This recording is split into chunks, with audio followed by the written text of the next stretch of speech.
ഹരേ കൃഷ്ണ. എല്ലാ ഭക്തജനങ്ങൾക്ക് സ്വാഗതം. അടിയൻ്റെ വിനീതമായ നമസ്കാരം. മഹാഭാരതം നമുക്ക് ചർച്ച ആരംഭിക്കാം. ഓം നമോ ഭഗവതേ വാസുദേവായ. ഓം നമോ ഭഗവതേ വാസുദേവായ. ഓം നമോ ഭഗവതേ വാസുദേവായ. നാരായണം നമസ്കൃത്യം നരം ചൈവ നരോത്തമം ദേവീം സരസ്വതിം വ്യാസം തതോ ജയമുദീരേ. അഷ്ടപ്രായേഷു അഭദ്രേഷു നിത്യം ഭാഗവത സേവയാ ഭഗവതി ഉത്തമ ശ്ലോകേ ഭക്തിർഭവതി നൈഷ്ഠികി. കൃഷ്ണായ വാസുദേവായ ദേവകീ നന്ദനായ ച നന്ദഗോപകുമാരായ ഗോവിന്ദായ നമോ നമഃ. ഓം അജ്ഞാനതിമിരന്ധസ്യ ജ്ഞാനാഞ്ജനശലാഘായ ചക്ഷുരുന്മിലിതം യേന തസ്മൈ ശ്രീഗുരുവേ നമഃ. ശ്രീചൈതന്യമനോഭീഷ്ടം സ്ഥാപിതം യേന ഭൂതലേ സ്വയം രൂപകഥാ മह्यं ദദാതി സ്വപദാന്തികം. വന്ദേഹം ശ്രീഗുരോം ശ്രീയുതാപദകമലം ശ്രീഗുരും വൈഷ്ണവാംശ്ച ശ്രീരൂപം സാഗ്രജാതം സകലരഘുനാഥാന്വിതം തം സജീവം സാദ്വൈതം സാവധൂതം പരിജനാസഹിതം കൃഷ്ണചൈതന്യദേവം ശ്രീരാധാകൃഷ്ണപാദാൻ സകലലളിതാ ശ്രീവിശാഖാന്വിതംശ്ച. നമോ വിഷ്ണുപാദായ കൃഷ്ണപൃഷ്ഠായ ഭൂതലേ ശ്രീമതേ ജയപതാകസ്വാമിനിധി നാമിനേ. നമാചാര്യപാദായ നിതായ കൃപപ്രദായിനേ ഗൗരകഥാനാമധായ നഗരഗ്രാമധാരിണേ. നമോ വിഷ്ണുപാദായ കൃഷ്ണപൃഷ്ഠായ ഭൂതലേ ശ്രീമതേ ഭക്തിവേദാന്തസ്വാമിനിധി നാമിനേ. നമസ്തേ സാരസ്വതേ ദേവേ ഗൗരവാണി പ്രചാരിണേ നിർവിശേഷശൂന്യവാദി പാശ്ചാത്യദേശധാരിണേ. നമോ വിഷ്ണുപാദായ കൃഷ്ണപൃഷ്ഠായ ഭൂതലേ ശ്രീമതേ ഭക്തിസിദ്ധാന്ത സരസ്വതീ നാമിനേ. ശ്രീവാഷഭാനവീ ദേവീ ദൈതായ കൃപാബ്ദയേ കൃഷ്ണസംബന്ധ വിജ്ഞാനദായിനേ പ്രഭവേ നമഃ. മാധുര്യോജ്വല പ്രേമാഢ്യ ശ്രീരൂപാനുരഭക്തിദ ശ്രീഗൗരകരുണാശക്തി വിഗ്രഹായ നമോസ്തുതേ.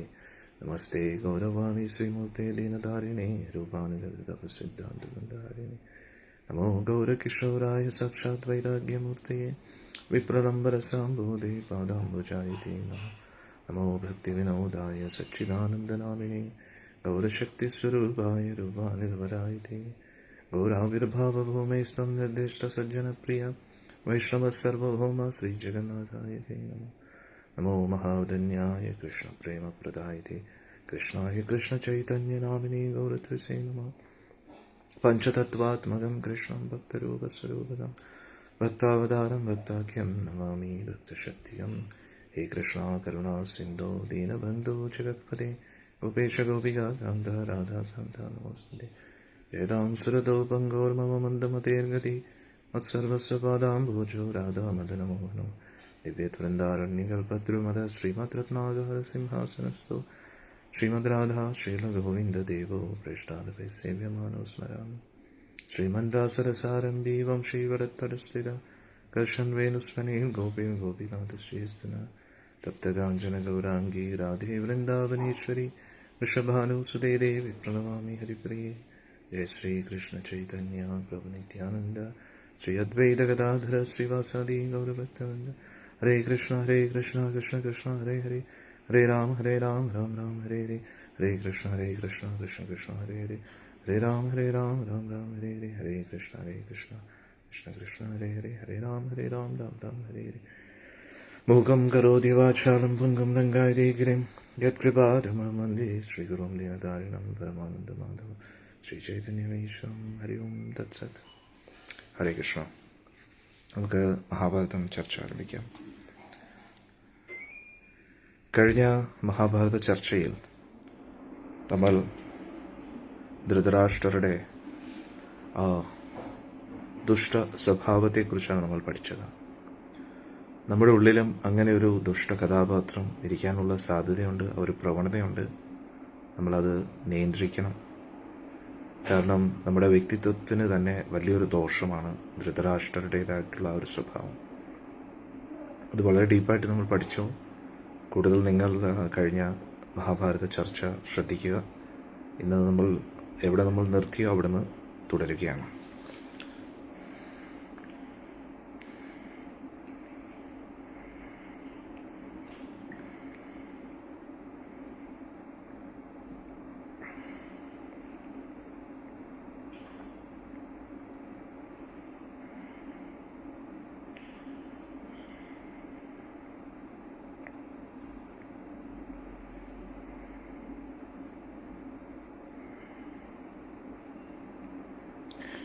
കഴിഞ്ഞ മഹാഭാരതത്തിൽ നിന്ന് നമ്മൾ പഠിച്ച കാര്യങ്ങൾ നിങ്ങൾക്ക് കമൻസിലിടാം.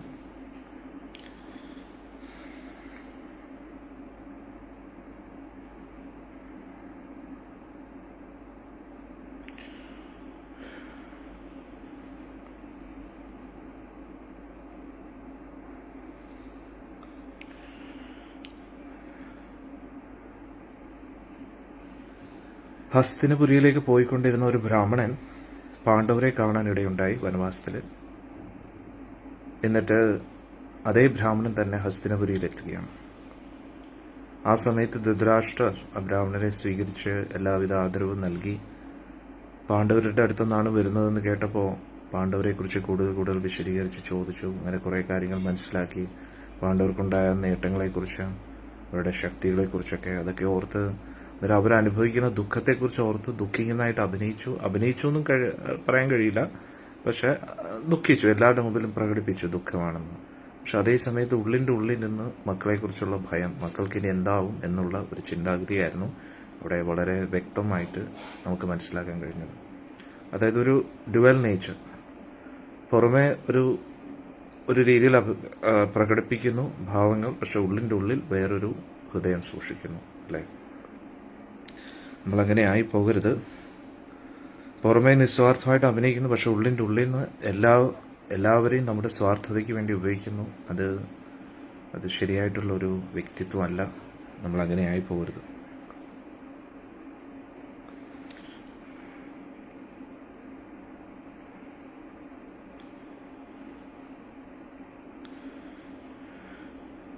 ഇതിനുശേഷം ഒരു മാതൃ എഴുതി ധൃതരാഷ്ട്രയുടെ കാപട്യത്തെക്കുറിച്ച് കഴിഞ്ഞ ക്ലാസ്സിൽ പഠിച്ചു. തേൻ ശേഖരിക്കുന്ന വ്യക്തിയുടെ ഉദാഹരണം പഠിച്ചു.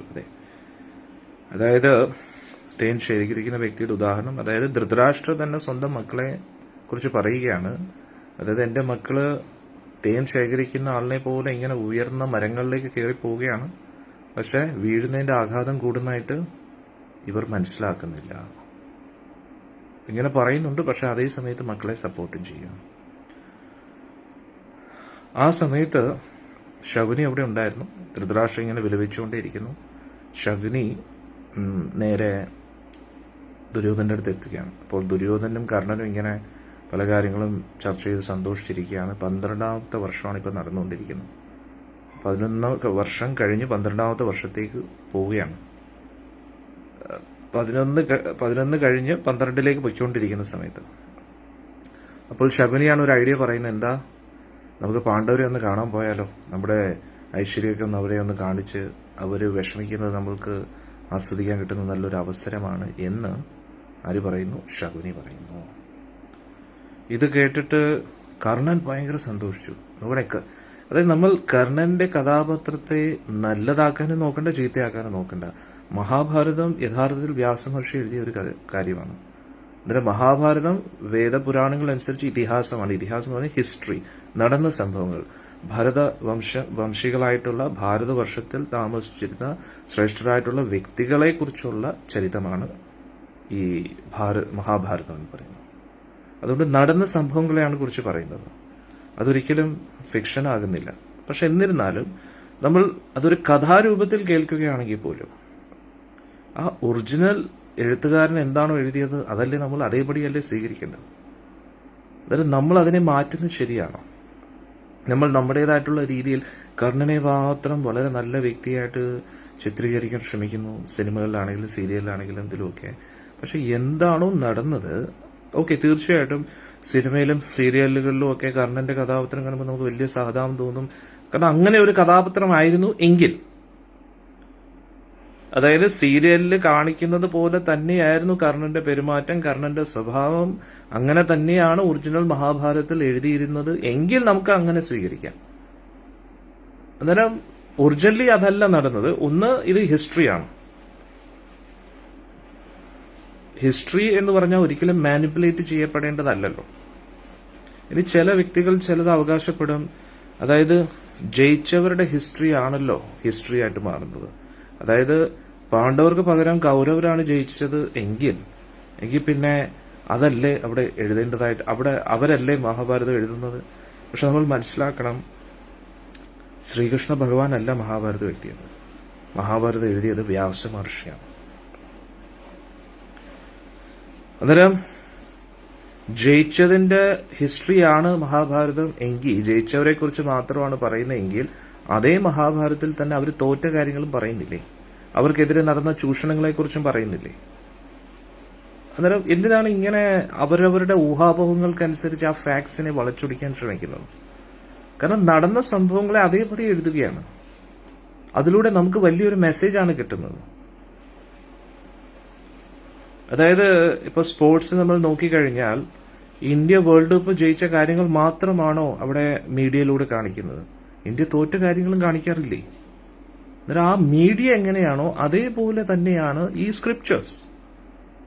അന്നേരം നമ്മൾ തീർച്ചയായിട്ടും മീഡിയ വിലയ്ക്ക് വാങ്ങാൻ കഴിയും, പക്ഷെ നടന്ന സംഭവങ്ങൾ എല്ലാവരും ലൈവായിട്ട് കണ്ടുകൊണ്ടിരിക്കുമല്ലേ.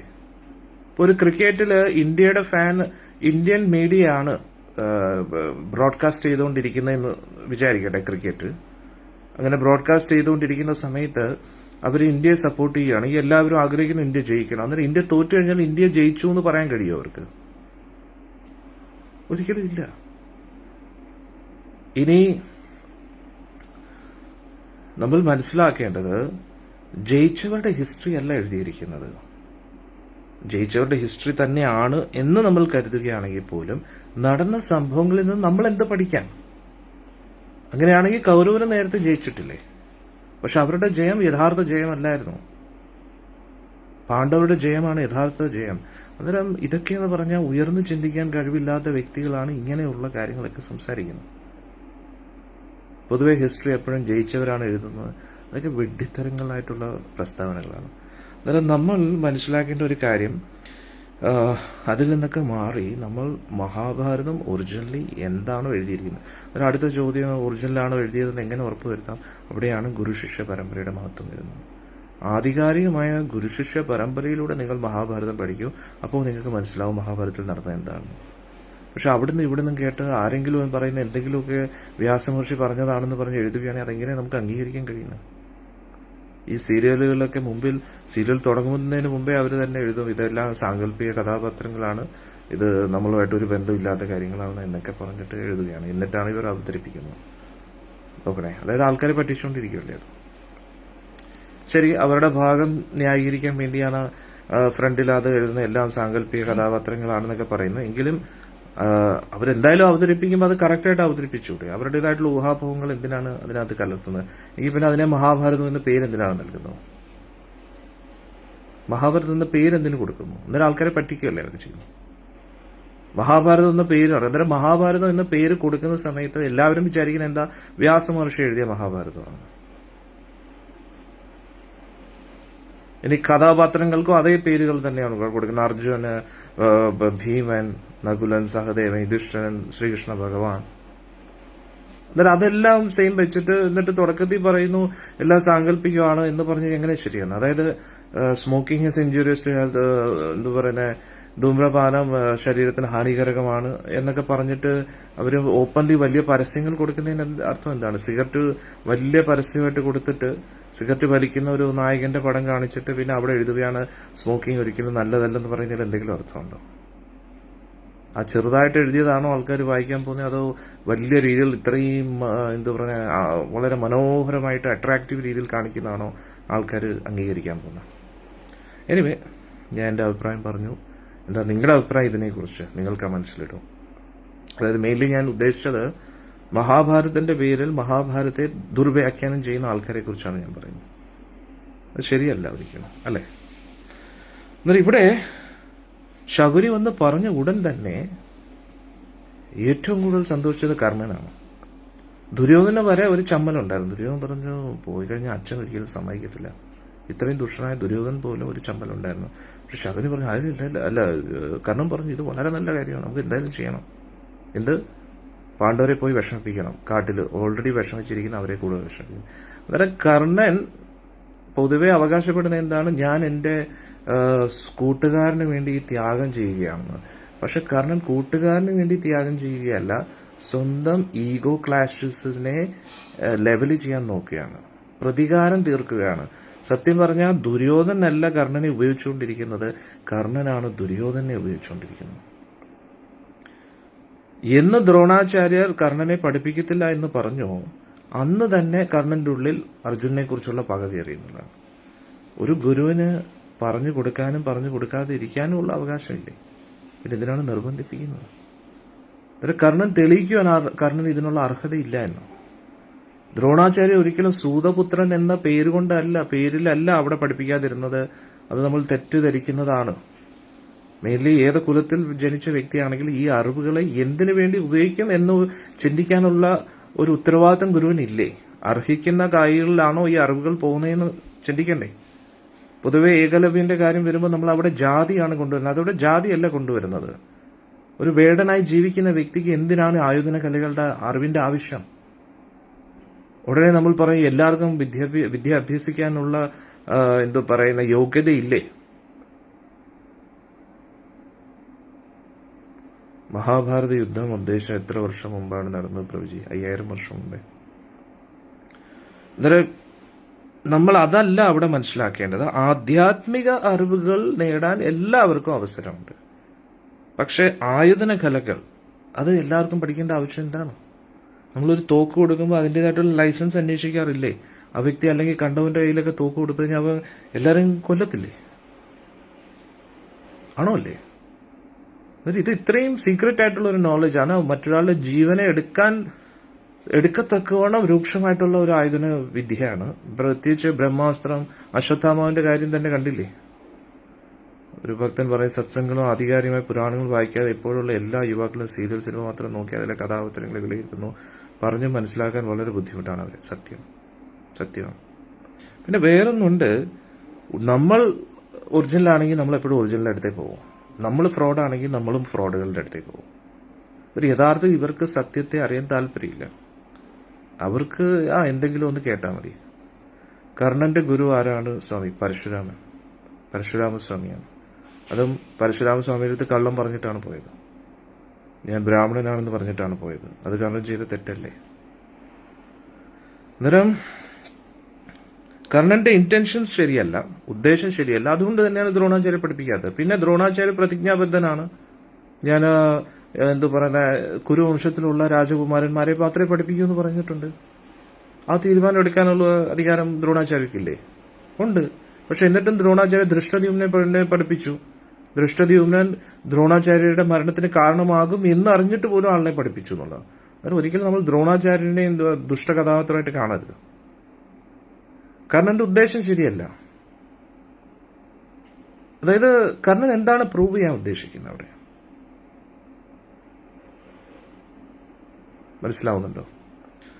കർണന്റെ ഇന്റൻഷൻ ശരിയല്ല. കാരണം കർണനാണ് ഇത്രയും മഹാഭാരതം കോംപ്ലിക്കേറ്റഡ് ആക്കി. ഇതുകൊണ്ട് തന്നെയാണ് ദ്രോണാചാര്യ പഠിപ്പിക്കാത്തത്. കാരണം മുളയിലെ അറിയാം മുളയുടെ കരുത്തെന്ന് പറയുന്ന പോലെ അവളുടെ ഇന്റൻഷൻ എന്താണെന്ന് ഒരു ഈഗോയിഷ് ക്യാരക്ടർ ഒന്നും ശരിയല്ല. സീരിയലിൽ കാണുന്ന മഹാഭാരതത്തിൽ പോലും നിങ്ങൾ നോക്കിക്കോളൂ.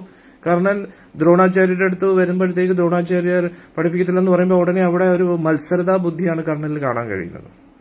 യഥാർത്ഥത്തിൽ അത് മഹാഭാരതത്തിൽ പറഞ്ഞിട്ടേ ഇല്ല. കർണൻ ശിക്ഷണങ്ങൾ അഭ്യസിക്കാൻ വരുന്നതിനെ കുറിച്ചുള്ള ഒരു ഇൻസിഡന്റ് അവിടെ പറയുന്നതേ ഇല്ല. പക്ഷെ എല്ലാവരും അവരുടെ കൈ നിടുകയാണെന്നുള്ളതാണ്. അവിടെ ഉടനെ കാസ്റ്റ് സിസ്റ്റമിന്റെ പ്രശ്നത്തെക്കുറിച്ച്, ജാതിയുടെ അടിസ്ഥാനത്തിൽ ഒരാളുടെ അവകാശത്തെ തടയുന്നു എന്നൊക്കെയാണ് പറയുന്നത്. അത് എന്ത് ന്യായോടെ? അതും ഇതുമായിട്ട് എന്തെങ്കിലും ബന്ധമുണ്ട്? വിദ്യ അഭ്യസിക്കാൻ എല്ലാവർക്കും അവസരമുണ്ട്. പക്ഷെ ആയുധന വിദ്യ അത് എല്ലാവരും പഠിക്കേണ്ട ആവശ്യം എന്താണ്? ഒരു മിലിറ്ററിയിലുള്ളവർക്ക് പഠിക്കാം, പോലീസ് ഓഫീസറിന് പഠിക്കാം.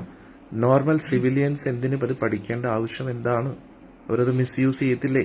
അതുകൊണ്ടാണ് പറയുന്നത് സൂതപുത്രൻ പഠിക്കേണ്ടതെന്ന്. ഇനി ആൾക്ക് ക്ഷത്രിയനായിട്ട് പ്രവർത്തിക്കാൻ താല്പര്യമുണ്ടെങ്കിൽ ആ രീതിയിൽ പഠിക്കട്ടെ. സൈനികരായിട്ട് പ്രവർത്തിക്കൂ, സേനാപതിയാവും. അങ്ങനെ മുന്നേറി വരൂ. ഈ രാജകുമാരന്മാരുടെ ഇടയിൽ തന്നെ ഇടിച്ചു കയറേണ്ട ആവശ്യം എന്താണ്? ഇനി ആൾ യഥാർത്ഥത്തിൽ രാജകുമാരനാണെങ്കിൽ കാലം തെളിയിക്കത്തില്ലേ? ഒന്ന് ആലോചിച്ചു. ജീവിതകാലം മുഴുവൻ കാരണം മത്സരതാ ബുദ്ധിയോടുകൂടി പ്രവർത്തിച്ചു. അവസാനം ജീവൻ പോയതിനു ശേഷമാണ് എല്ലാവരും അറിയുന്നത് ഇത് ഭയങ്കര പാണ്ഡുപുത്രനാണെന്ന്. അതിനെക്കാട്ടി നല്ലത് നേരെ ചൊവ്വെ ജീവിച്ചാൽ പോരായിരുന്നു. എന്തിനു വേണ്ടി, ആർക്ക് വേണ്ടി ഈ ജീവൻ വെറുതെ തിരിച്ചു? ഒരു കാര്യമില്ലാതെ വലിയ എന്തോ സൂര്യപുത്രനാണെന്ന് പറഞ്ഞിട്ട് അവസാനം മരണം എങ്ങനെയായി? വളരെ ഒരു ദയനീയമായിട്ടുള്ള മരണമാണ് സംഭവിച്ചത്. അതൊക്കെ നമ്മൾ ആലോചിക്കേണ്ടതായിട്ടുണ്ട്. നമുക്ക് ചർച്ച തുടരാം. അന്നേരം കർണനാണ് ഏറ്റവും കൂടുതൽ സന്തോഷിച്ചത്. വനത്തിൽ പോയി പാണ്ഡവരുടെ ഇപ്പോഴത്തെ അവസ്ഥ എന്താണെന്ന് മനസ്സിലാക്കുക എന്നത്. അപ്പോൾ അതിനായിട്ട് പ്രോപ്പർ ഒരു റീസൺ ധൃതരാഷ്ട്രയുടെ മുമ്പിൽ പറയണ്ടേ, അവതരിപ്പിക്കണ്ടേ? അല്ലെങ്കിൽ വെറുതെ പോയി പാണ്ഡവരെ വിഷമിപ്പിക്കുന്നു എന്ന് ചിന്തിക്കത്തില്ലേ? അതുകൊണ്ട് പിറ്റേ ദിവസം എന്തായി, കർണൻ മുഴുവൻ രാത്രി ഇരുന്ന് ആലോചിക്കുകയാണ് പാണ്ഡവരെ എങ്ങനെ ദ്രോഹിക്കാൻ. എന്നിട്ട് പിറ്റേ ദിവസം വന്നിട്ട് പറയും, എനിക്ക് നല്ലൊരു ഐഡിയ തോന്നിയിട്ടുണ്ട്. നമ്മുടെ പശുക്കൾ ഇപ്പോൾ ദ്വൈതവനത്തിലാണ്, അവിടെ തന്നെയാണ് പാണ്ഡവരും. അന്നേരം അവരുടെ എണ്ണം തിട്ടപ്പെടുത്തി എടുക്കാൻ വേണ്ടി നമ്മൾ പോകുന്നു എന്ന് പറയാമെന്ന്. ആ സമയത്ത് ദുര്യോധനം വലിയ സന്തോഷം. രണ്ടുപേരും സന്തോഷത്തിൽ പോകുന്ന സമയത്ത് ശകുനി വന്നു. ശകുനി അത് തന്നെയാണ് പറയും, ഇന്നലെ മുഴുവൻ ഞാൻ ആലോചിച്ചിട്ട് കണ്ടുപിടിച്ച മാർഗമാണെന്ന് പറഞ്ഞു. ശകുനിയെ പോലെ വക്രബുദ്ധിയാണ് ആർക്ക്? കർണനും എന്ന് നമ്മൾ മനസ്സിലാക്കുക. ഇനി ധൃതരാഷ്ട്രയുടെ അടുത്ത് വന്നിട്ട് പറഞ്ഞു, ഇങ്ങനെ ധൃതരാഷ്ട്രയുടെ അടുത്ത് വന്ന് എത്തിയ ഉടൻ തന്നെ ഇവർ പറഞ്ഞ് സെറ്റ് ചെയ്ത പശുക്കളെ നോക്കുന്ന ആ ഗ്വാലൻ വന്നു. എന്നിട്ട് ഗ്വാലൻ വന്നിട്ട് പറഞ്ഞു, രാജാവെ, ഇങ്ങനെ വനത്തിൽ നമ്മുടെ പശുക്കളൊക്കെ വന്നിരിക്കുകയാണ്, അവരെയൊക്കെ ഒന്ന് നോക്കണം എന്നൊക്കെ, വലിയ ഉപകാരമായിരിക്കും എന്നൊക്കെ പറഞ്ഞ് നേരത്തെ പറഞ്ഞ് സെറ്റ് ചെയ്തു. നോക്കണേ. എന്നിട്ട് ഉടൻ തന്നെ കർണനും അതിനനുസരിച്ച് സംസാരിച്ചു. കർണൻ പറഞ്ഞു, അങ്ങയുടെ മകൻ അവിടെ പോയി കഴിഞ്ഞാൽ വളരെ നന്നായിരിക്കും എന്നൊക്കെ പറഞ്ഞ് കുറെ സുഖിപ്പീര്. ഉടൻ തന്നെ ധൃതരാഷ്ട്രർ പറഞ്ഞു, നീ എന്തായാലും അവിടെ പോകുന്നത് എനിക്ക് അത്ര അനുയോജ്യമായിട്ട് തോന്നുന്നില്ല, കാരണം പാണ്ഡവരും അവിടെ തന്നെയാണ്. അതുകൊണ്ട് നീ അഹങ്കാരിയാണ്, നീ എന്തായാലും ദ്രൗപദിയെ വിഷമിപ്പിക്കാൻ ശ്രമിക്കും. അങ്ങനെയാണെങ്കിൽ ദ്രൗപദിയുടെ കയ്യിൽ നിന്ന് നല്ലത് എനിക്ക് കിട്ടുകയും ചെയ്യും. കാരണം ദ്രൗപദിയുടെ തപോബലം ഒരുപാട് ശക്തമാണ്. നീ ദ്രോഹിച്ച ആ വിഷമങ്ങളും ഒക്കെ ആളുടെ ഉള്ളിലുണ്ട്. അതുകൊണ്ട് ആ ക്രോധാഗ്നിയിൽ നീ ഭസ്മമായി പോകുന്നു. ധൃതരാഷ്ട്രർ തുടരുകയാണ്. ഇനി നമ്മൾ ഇന്നത്തെ ഭാഗം ചർച്ച ചെയ്യാണ്. ധൃതരാഷ്ട്രർ പറയുന്നു, ധൃതരാഷ്ട്രരുടെ ഉള്ളിൽ ഇങ്ങനെ പുകഞ്ഞുകൊണ്ടിരിക്കുകയായിരുന്നു. പാണ്ഡുപുത്രന്മാരോട് ചെയ്ത ദ്രോഹവും ദ്രൗപദി ദേവിയോട് ചെയ്ത ദ്രോഹത്തെക്കുറിച്ച് ചിന്തിക്കുമ്പോൾ ധൃതരാഷ്ട്രർക്ക് വിഷമമുണ്ട്.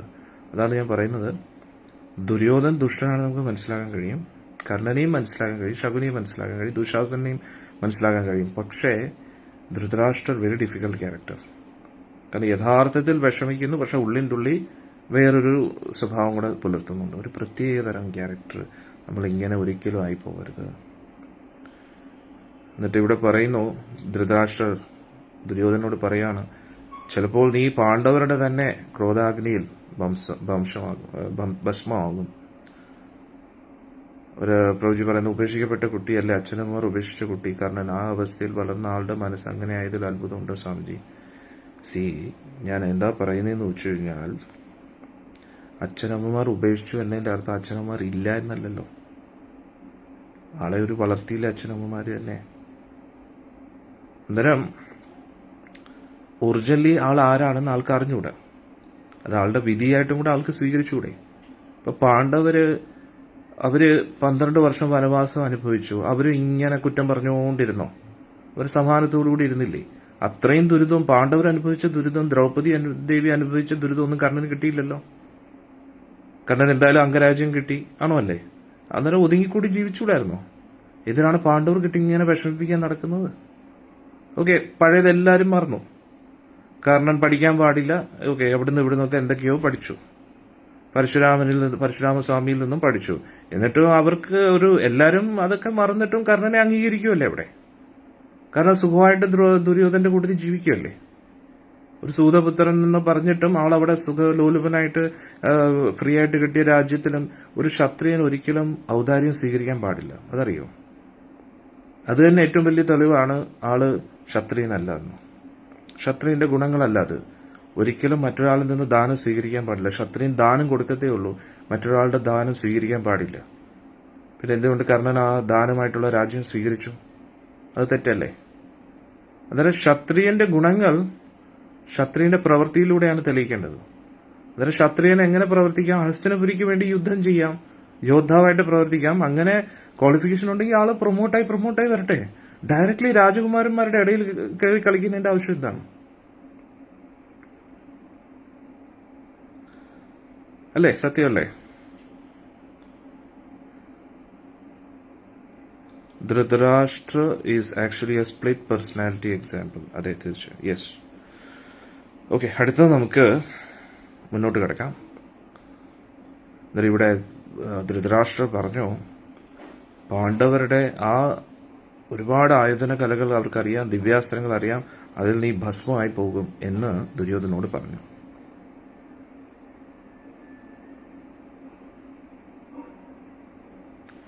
എന്നിട്ട് പറയുക, ഒരു പക്ഷെ നിന്റെ കൂട്ടത്തിൽ ഇത്രയും സൈന്യബലം ഉണ്ടായതുകൊണ്ട് നീ അവരെ കീഴ്പ്പെടുത്താൻ പറ്റിയെങ്കിലും അതൊരിക്കലും ഒരു ശരിയായിട്ടുള്ള ഒരു പ്രവൃത്തിയല്ല. അതൊരിക്കലും നിന്നെ കൊണ്ട് കഴിയില്ല. നീ എത്ര പേരായിട്ട് പോയാലും നിനക്ക് ഒരിക്കലും പാണ്ഡവരെ കീഴ്പ്പെടുത്താൻ കഴിയില്ല. ഇനി അഥവാ നീ അതിൽ വിജയിച്ചാൽ പോലും അത് ശരിയായിട്ടുള്ള ഒരു പ്രവൃത്തിയല്ല. എന്നിട്ട് ധൃതരാഷ്ട്ര പറഞ്ഞു, മഹാശക്തനായിട്ടുള്ള അർജുൻ ദേവലോകത്തിൽ നിന്ന് തിരിച്ചെത്തിയിരിക്കുകയാണ്, ഒരുപാട് ദിവ്യാസ്ത്രങ്ങൾ ശേഖരിച്ചിരിക്കുകയാണ്. ആ ദിവ്യാസ്ത്രങ്ങളൊന്നും ഇല്ലാതെ തന്നെ അർജുൻ അജയനായിരുന്നു. ഈ ലോകത്തെ മുഴുവൻ കീഴടക്കാനുള്ള ശക്തി അർജുനുണ്ടായിരുന്നു. പിന്നെ ഇപ്പം ദിവ്യാസ്ത്രങ്ങളും കൂടെ ഉണ്ടായ സ്ഥിതിക്ക് എന്തുകൊണ്ട് അർജുൻ നിന്നെ കൊല്ലാൻ മടിക്കത്തില്ല എന്ന് എനിക്ക് പറഞ്ഞു തരൂ എന്ന് പറഞ്ഞു. അതുകൊണ്ട് എൻ്റെ ഒരു അഭിപ്രായത്തിൽ ധൃതരാഷ്ട്ര പറഞ്ഞു, നിങ്ങൾ നേരിട്ട് പോകാതെ നിങ്ങൾക്ക് വിശ്വസിക്കാൻ പറ്റുന്ന ആരെങ്കിലും പറഞ്ഞയക്കും. ദയവ് ചെയ്ത് പാണ്ഡവരെ വിഷമിപ്പിക്കാനോ വേദനിപ്പിക്കാനോ പോകരുത്. അവർ ഉറങ്ങിക്കിടക്കുന്ന സിംഹങ്ങളാണ്, വെറുതെ ഉണർത്തി അവരുടെ കയ്യിൽ നിന്ന് മേടിക്കരുത് എന്ന് ആര് പറഞ്ഞു? ധൃതരാഷ്ട്ര പറഞ്ഞു. ശകുനി ഉടനെ താടിയൊക്കെ ഇങ്ങനെ തടവാൻ തുടങ്ങി. എന്നിട്ട് പറഞ്ഞു, ഭരതശ്രേഷ്ഠ,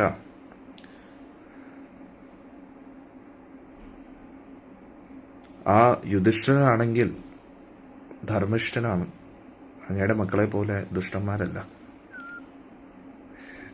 അതുകൊണ്ട് എന്തായാലും ബാക്കിയുള്ള അർജുനോ ഭീമനോ ഒന്നും നമ്മളെ ഒന്നും ചെയ്യത്തില്ല. അതുകൊണ്ട് നമുക്ക് പാണ്ഡവരെ കാണാൻ പ്രത്യേകിച്ച് താല്പര്യമില്ല, നമ്മൾ അവരുടെ അടുത്ത് പോലും പോകത്തില്ല. അതുകൊണ്ട് നമ്മുടെ ഭാഗത്തുനിന്ന് ഒരു അനീതി ഉണ്ടാവുമെന്ന് അങ്ങ് ഒരിക്കലും വിചാരിക്കേണ്ട എന്ന് ശകുനി പറഞ്ഞു. ഇത് കേട്ടിട്ട് ധൃതരാഷ്ട്രർക്ക് ഒട്ടും വിശ്വാസമായില്ല. പ്രത്യേകിച്ച് ശകുനിയാണ് സംസാരിക്കുന്നത്. പറയുന്നതൊന്ന്, പ്രവർത്തിക്കുന്ന വേറൊന്ന്, ചിന്തിക്കുന്ന വേറെ എന്തൊക്കെയാണ്. അങ്ങനെ വീണ്ടും വീണ്ടും നിർബന്ധിച്ചപ്പോൾ അവസാനം അറിയാലോ, ദുര്യോധൻ പറഞ്ഞാൽ പിന്നെ ഞാൻ ധൃതരാഷ്ട്രക്കൊന്നും പറയാൻ കഴിയില്ല. ഉടൻ തന്നെ ധൃതരാഷ്ട്ര സമ്മതിച്ചു. ഉടൻ തന്നെ ദുര്യോധൻ എന്ത് ചെയ്തു? വലിയൊരു സൈന്യക്കൂട്ടത്തോടു കൂടി എന്നിട്ട് ആളുടെ പത്നിമാരോടും സഹോദരന്മാരും അവരുടെ പത്നിമാരുമായിട്ട് കാട്ടിലേക്ക് പോയി. എത്ര പേരാ പോന്നേന്ന് നോക്കണം. 8000 രഥങ്ങൾ, 30,000 ആനകൾ, 9,000 കുതിരകൾ, അതുകൂടാതെ ആയിരക്കണക്കിന് പടയാളികളും.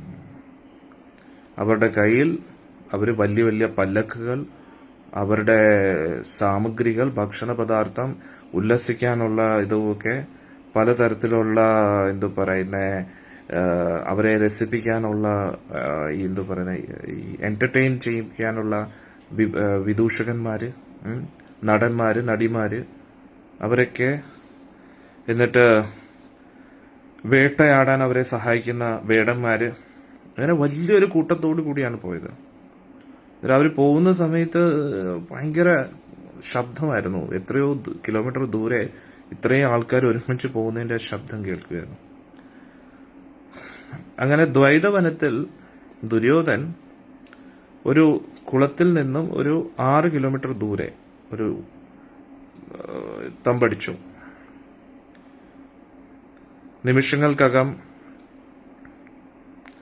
ഒരു മരങ്ങൾ കൊണ്ട് തന്നെ നല്ലൊരു വാസസ്ഥലം ആളുടെ ദുര്യോധനാദികളുടെ സേവകര് തയ്യാറാക്കി.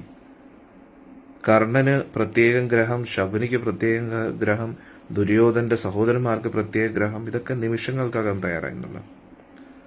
എന്നിട്ട് ദുര്യോധൻ എന്ത് ചെയ്തു? പശുക്കളുടെ അടുത്തേക്ക് പോവുകയാണ്. എന്നിട്ട് ഓരോ പശുക്കളുടെ കൈയും കാലും ഒക്കെ ശ്രദ്ധിച്ചു. എന്നിട്ട് അവരുടെ എണ്ണം തിട്ടപ്പെടുത്തി.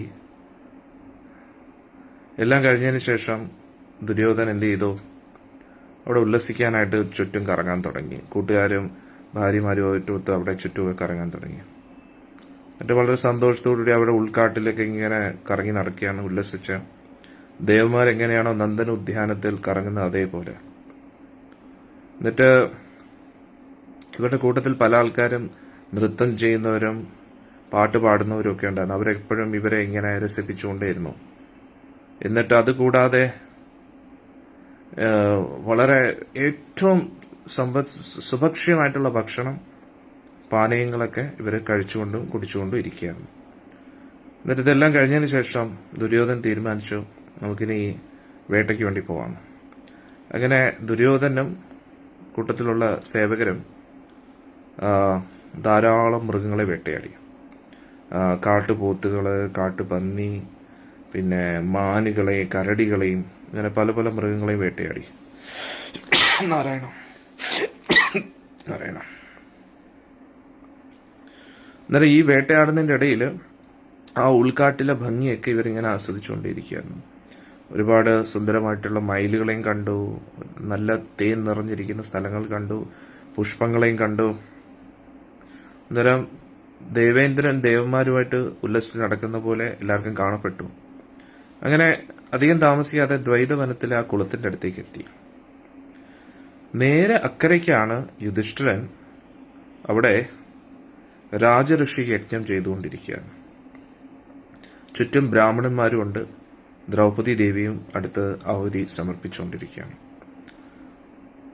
അതുകൊണ്ട് ദുര്യോധൻ അവർക്ക് പാണ്ഡവരുടെ മുമ്പിൽ സ്വന്തം ഐശ്വര്യത്തെ പ്രദർശിപ്പിക്കാമെന്ന് വിചാരിച്ചു.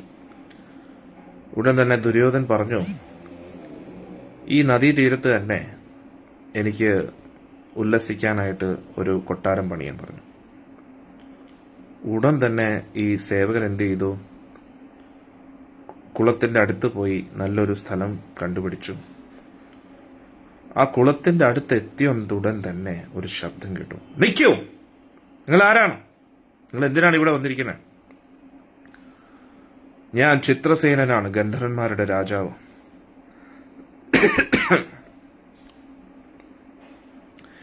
ഈ കുളമോ ഒരു മതജി ചോദിക്കുന്ന വേട്ടയാടി മാംസം ഭക്ഷിക്കുമോ? മാംസം ഭക്ഷിക്കുന്നുണ്ടായിരുന്നുവെങ്കിൽ ഇവിടെ തീർച്ചയായിട്ടും പറഞ്ഞാൽ ഇവർ ഭക്ഷിക്കുന്നുണ്ടെന്ന്. പക്ഷെ അങ്ങനെ ഒരു കാര്യം പറഞ്ഞിട്ടില്ല.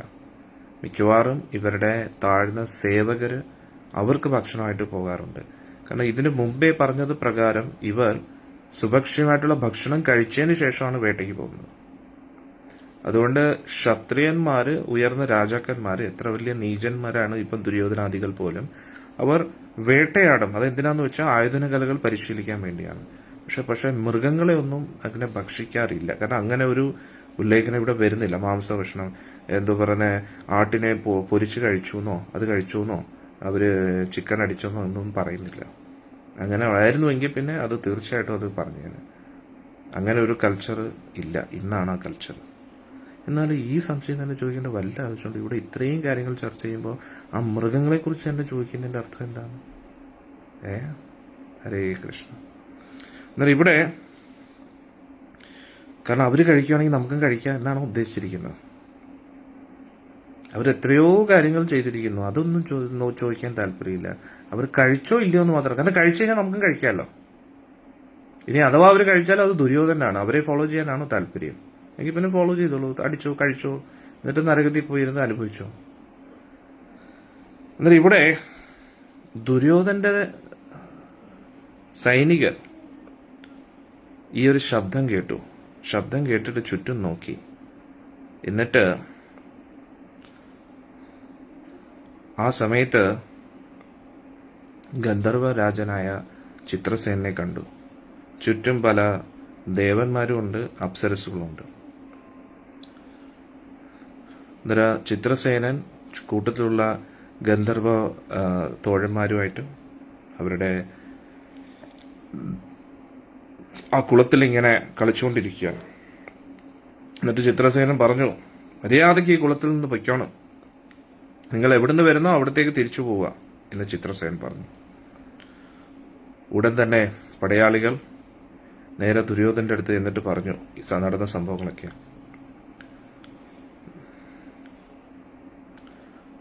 ഉടൻ തന്നെ ദുര്യോധൻ അദ്ദേഹത്തിന്റെ പ്രധാനപ്പെട്ട കുറച്ച് യോദ്ധാക്കളോട് പറഞ്ഞു, എത്രയും പെട്ടെന്ന് ഈ ഗന്ധർവന്മാരെ എല്ലാം ഇവിടുന്ന് ഓടിക്കാൻ പറഞ്ഞു.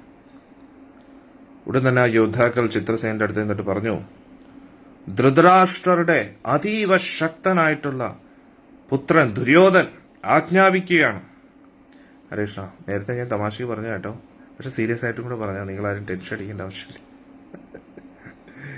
അല്ല, നമ്മൾ മനസ്സിലാക്കുക, ഉറപ്പിക്കാൻ നമുക്ക് വൈദിക സംസ്കാരത്തിലുള്ള ആരും നോൺ വെജ് കഴിക്കാത്തവരാണ്. വളരെ അധപ്പതിച്ച ജീവിത ചിന്താഗതിയിൽ ജീവിക്കുന്ന വ്യക്തികൾ മാത്രമേ നോൺ വെജ് കഴിക്കൂ. പക്ഷേ പ്രത്യേകിച്ച് ബ്രാഹ്മണ, ക്ഷത്രിയ, വൈശ്യരാരും അങ്ങനെ കഴിക്കാറില്ല.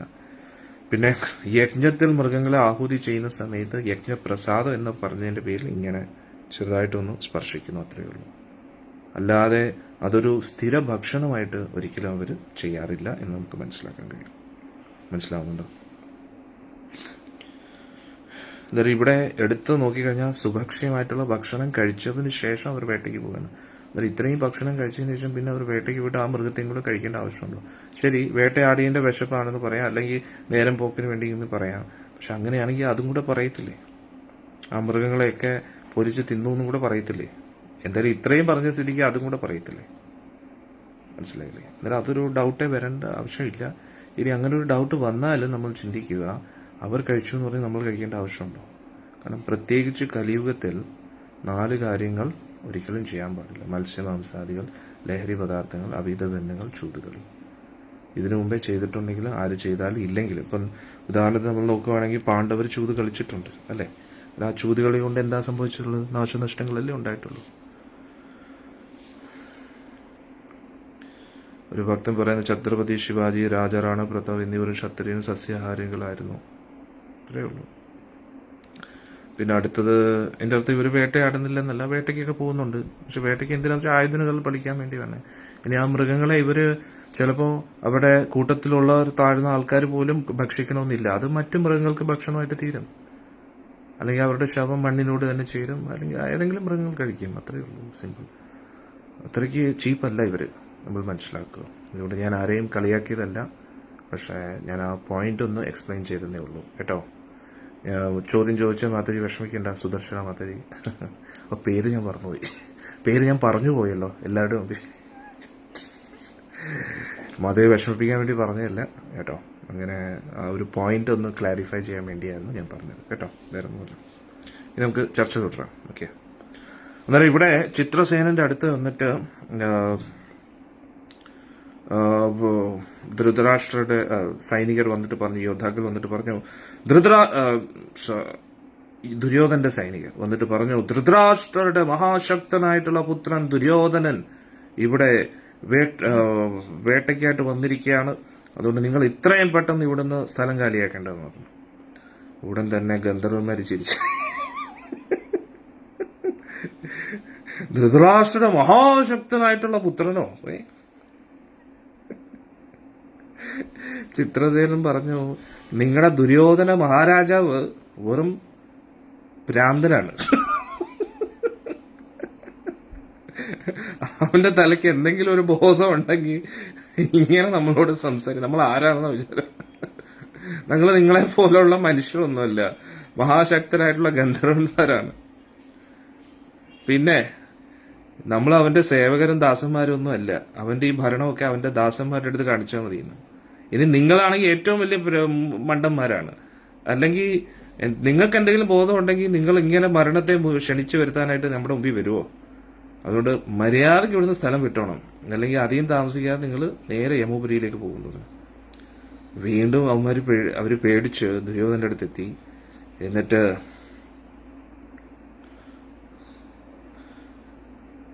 കുളം നമുക്ക് ഉപയോഗിക്കണമെങ്കിൽ ഗന്ധർവന്മാരുമായിട്ട് യുദ്ധം ചെയ്തേ പറ്റുമെന്ന് പറഞ്ഞു. ഉടനെ ദുര്യോധനൻ അങ്ങോട്ട് ദേഷ്യം വന്നു. എന്നിട്ട് പറഞ്ഞു, ആർക്കാണ് ഇത്രയും ധൈര്യം ദുര്യോധനെതിരെ സംസാരിക്കാനായിട്ട്? ഞാൻ ഈ ലോകം മുഴുവൻ ഭരിക്കുന്ന ചക്രവർത്തിയല്ലേ. അതുകൊണ്ട് ഈ ഗന്ധർവന്മാർക്ക് നമ്മൾ ഒരു പാഠം പഠിപ്പിച്ചിട്ട് തന്നെ കാര്യം. എന്നിട്ട് ഉടനെ പട്ടി കുരയ്ക്കുന്ന പോലെ, അങ്ങനെ തന്നെയാണ് വ്യാസമഹർഷി എഴുതിയിരിക്കുന്നത്, കുരയ്ക്കുന്ന പോലെ അടുത്ത പ്രവചി പറയുന്നു, വേട്ടയാടി മൃഗങ്ങളെ കൊല്ലുന്നുകൊണ്ട് തെറ്റില്ലേ ഗുരുജി, അതൊരു പാവമല്ലേ? ഹരേ കൃഷ്ണ. ഞാൻ പ്രഭുജിയുടെ എന്താ പറയുക? നമ്മൾ ചെയ്യുവാണെങ്കിൽ പാപമാണ്, അവർ ചെയ്യുവാണെങ്കിലും പാപമാണ്. അവരവരുടെ ക്ഷത്രിയ ധർമ്മം നിറവേറ്റുകയാണ്. ഓക്കെ, അവർ ആ പാപം ചെയ്യുന്നുണ്ടെങ്കിലും അവർ പ്രാക്ടീസിന് വേണ്ടി ചെയ്യുന്നതാണ്. കാരണം മൃഗങ്ങളുടെ സംഖ്യ ഒരുപാട് കൂടുന്നുണ്ട്. ആ സമയത്ത് അവർ വേട്ടയാടും. പിന്നെ ഇത് ചെയ്ത ദുര്യോധനാണ് പ്രഭുജി. ദുര്യോധന ഈ ഒരു തെറ്റ് മാത്രമേ ചെയ്തിട്ടുള്ളൂ. പ്രഭുജി എന്തിനാണ് ഈ ആനിമൽ റൈറ്റ്സ് ഇപ്പം കൊണ്ടുവരുന്നത്? ഇത്രയും തെറ്റ് ചെയ്ത ദുര്യോധന് ആവശ്യമില്ലാതെ മൃഗങ്ങളെ കൊല്ലുന്നതിലും പ്രശ്നം മൃഗങ്ങളെ കൊല്ലാതിരിക്കുമെന്ന് തോന്നുന്നുണ്ടോ? നിങ്ങൾ പാണ്ഡവരെ നോക്കിക്കഴിഞ്ഞാൽ പാണ്ഡവരാരും ഇങ്ങനെ പോയി കൊല്ലുന്നില്ല. ഓക്കെ, അടുത്ത പ്രഭുജി പറയുന്നു, പ്രഭുജി സസ്യാഹാരികൾ കുറവായി കാണുന്നു. ഏത് ഫംഗ്ഷന് പോയാലും നോണാണ്. കല്യാണം, പാലുകാച്ചൽ, അടിയന്തരം തുടങ്ങിയ പിറന്നാൾ ആവശ്യം വരെ ഇതാണ് ഇവിടങ്ങളുടെ സ്ഥിതി. സസ്യാഹാരി എന്ന് പറഞ്ഞാൽ പുച്ഛവും. ഞാൻ എന്താ പറയുന്ന വെച്ചാൽ, എല്ലാവരും കള്ളു കുടിക്കുന്നു, എല്ലാവരും കഞ്ചാവ് അടിക്കുന്നു. നമ്മളും കള്ളും കഞ്ചാവ് അടിക്കണം. എല്ലാവരും അവിഹിത ബന്ധങ്ങൾ പുലർത്തുന്നു പറഞ്ഞാൽ നമ്മളും അത് പുലർത്തേണ്ട ആവശ്യമുണ്ടോ? ഇല്ല. അതേപോലെ എല്ലാവരും നോൺ വെജ് കഴിക്കുന്നു എന്ന് പറഞ്ഞ് നമ്മൾ എന്തിനാണ് പ്രഭുജി നോൺ വെജ് കഴിക്കുക? അതിനെക്കുറിച്ച് ചിന്തിക്കേണ്ട ആവശ്യമില്ല. It's not important. ഒരു ക്ലാസ്സിൽ കൂടുതൽ കുട്ടികളും പഠിക്കാത്ത കുട്ടികൾ, അതിൻ്റെ അടുത്ത് നമ്മളും പഠിക്കാതിരിക്കേണ്ട ആവശ്യമുണ്ടോ? ഇല്ല. പിന്നെ അവരുടെ ബഹുമതി നമ്മൾ എന്തിനാണ് ആഗ്രഹിക്കുന്നത്? അവർ നമ്മളെ പുച്ഛിച്ചാൽ എന്ത്, നമ്മൾ തിരിച്ചങ്ങോട്ട് പുച്ഛിക്കുക. കൺട്രി ഫെലോസ് നോൺ വെജും കഴിച്ചുകൊണ്ടിരിക്കുന്നു, അത്രയേ ഉള്ളൂ.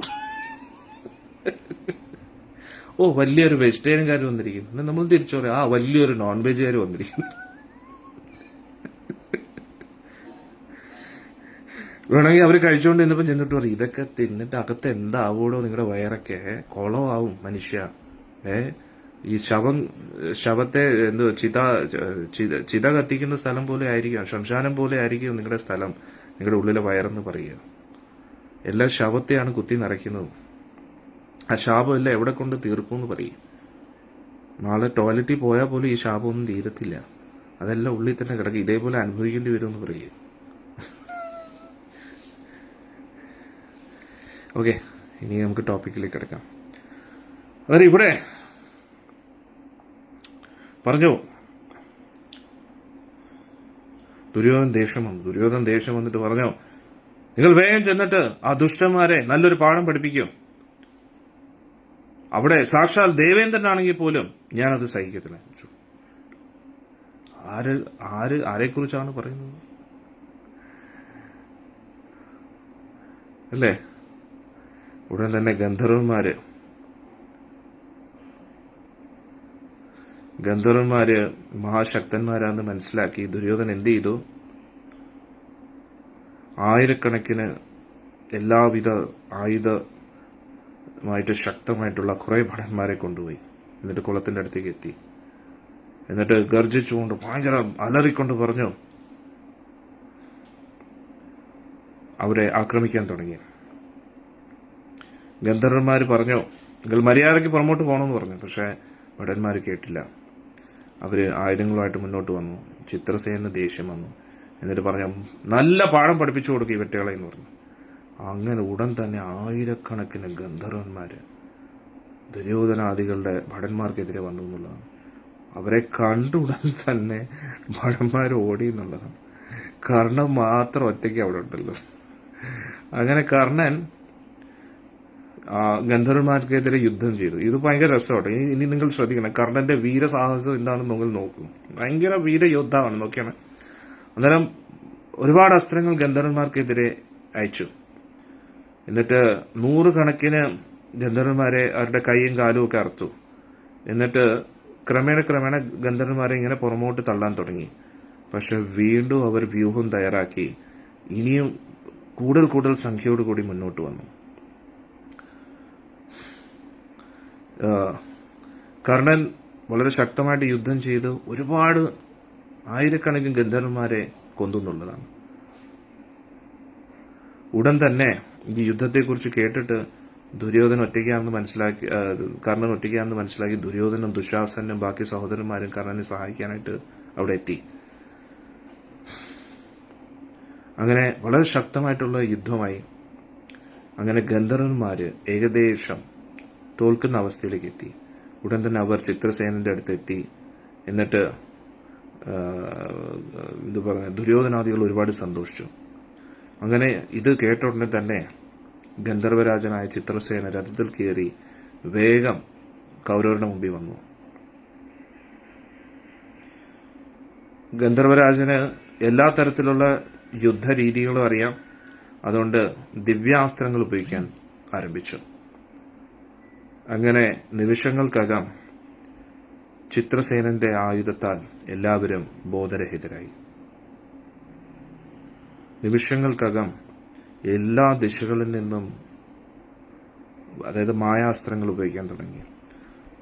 അനേകായിരം ഗന്ധർവന്മാര് മുന്നിൽ വരുന്നതായിട്ട് തോന്നി.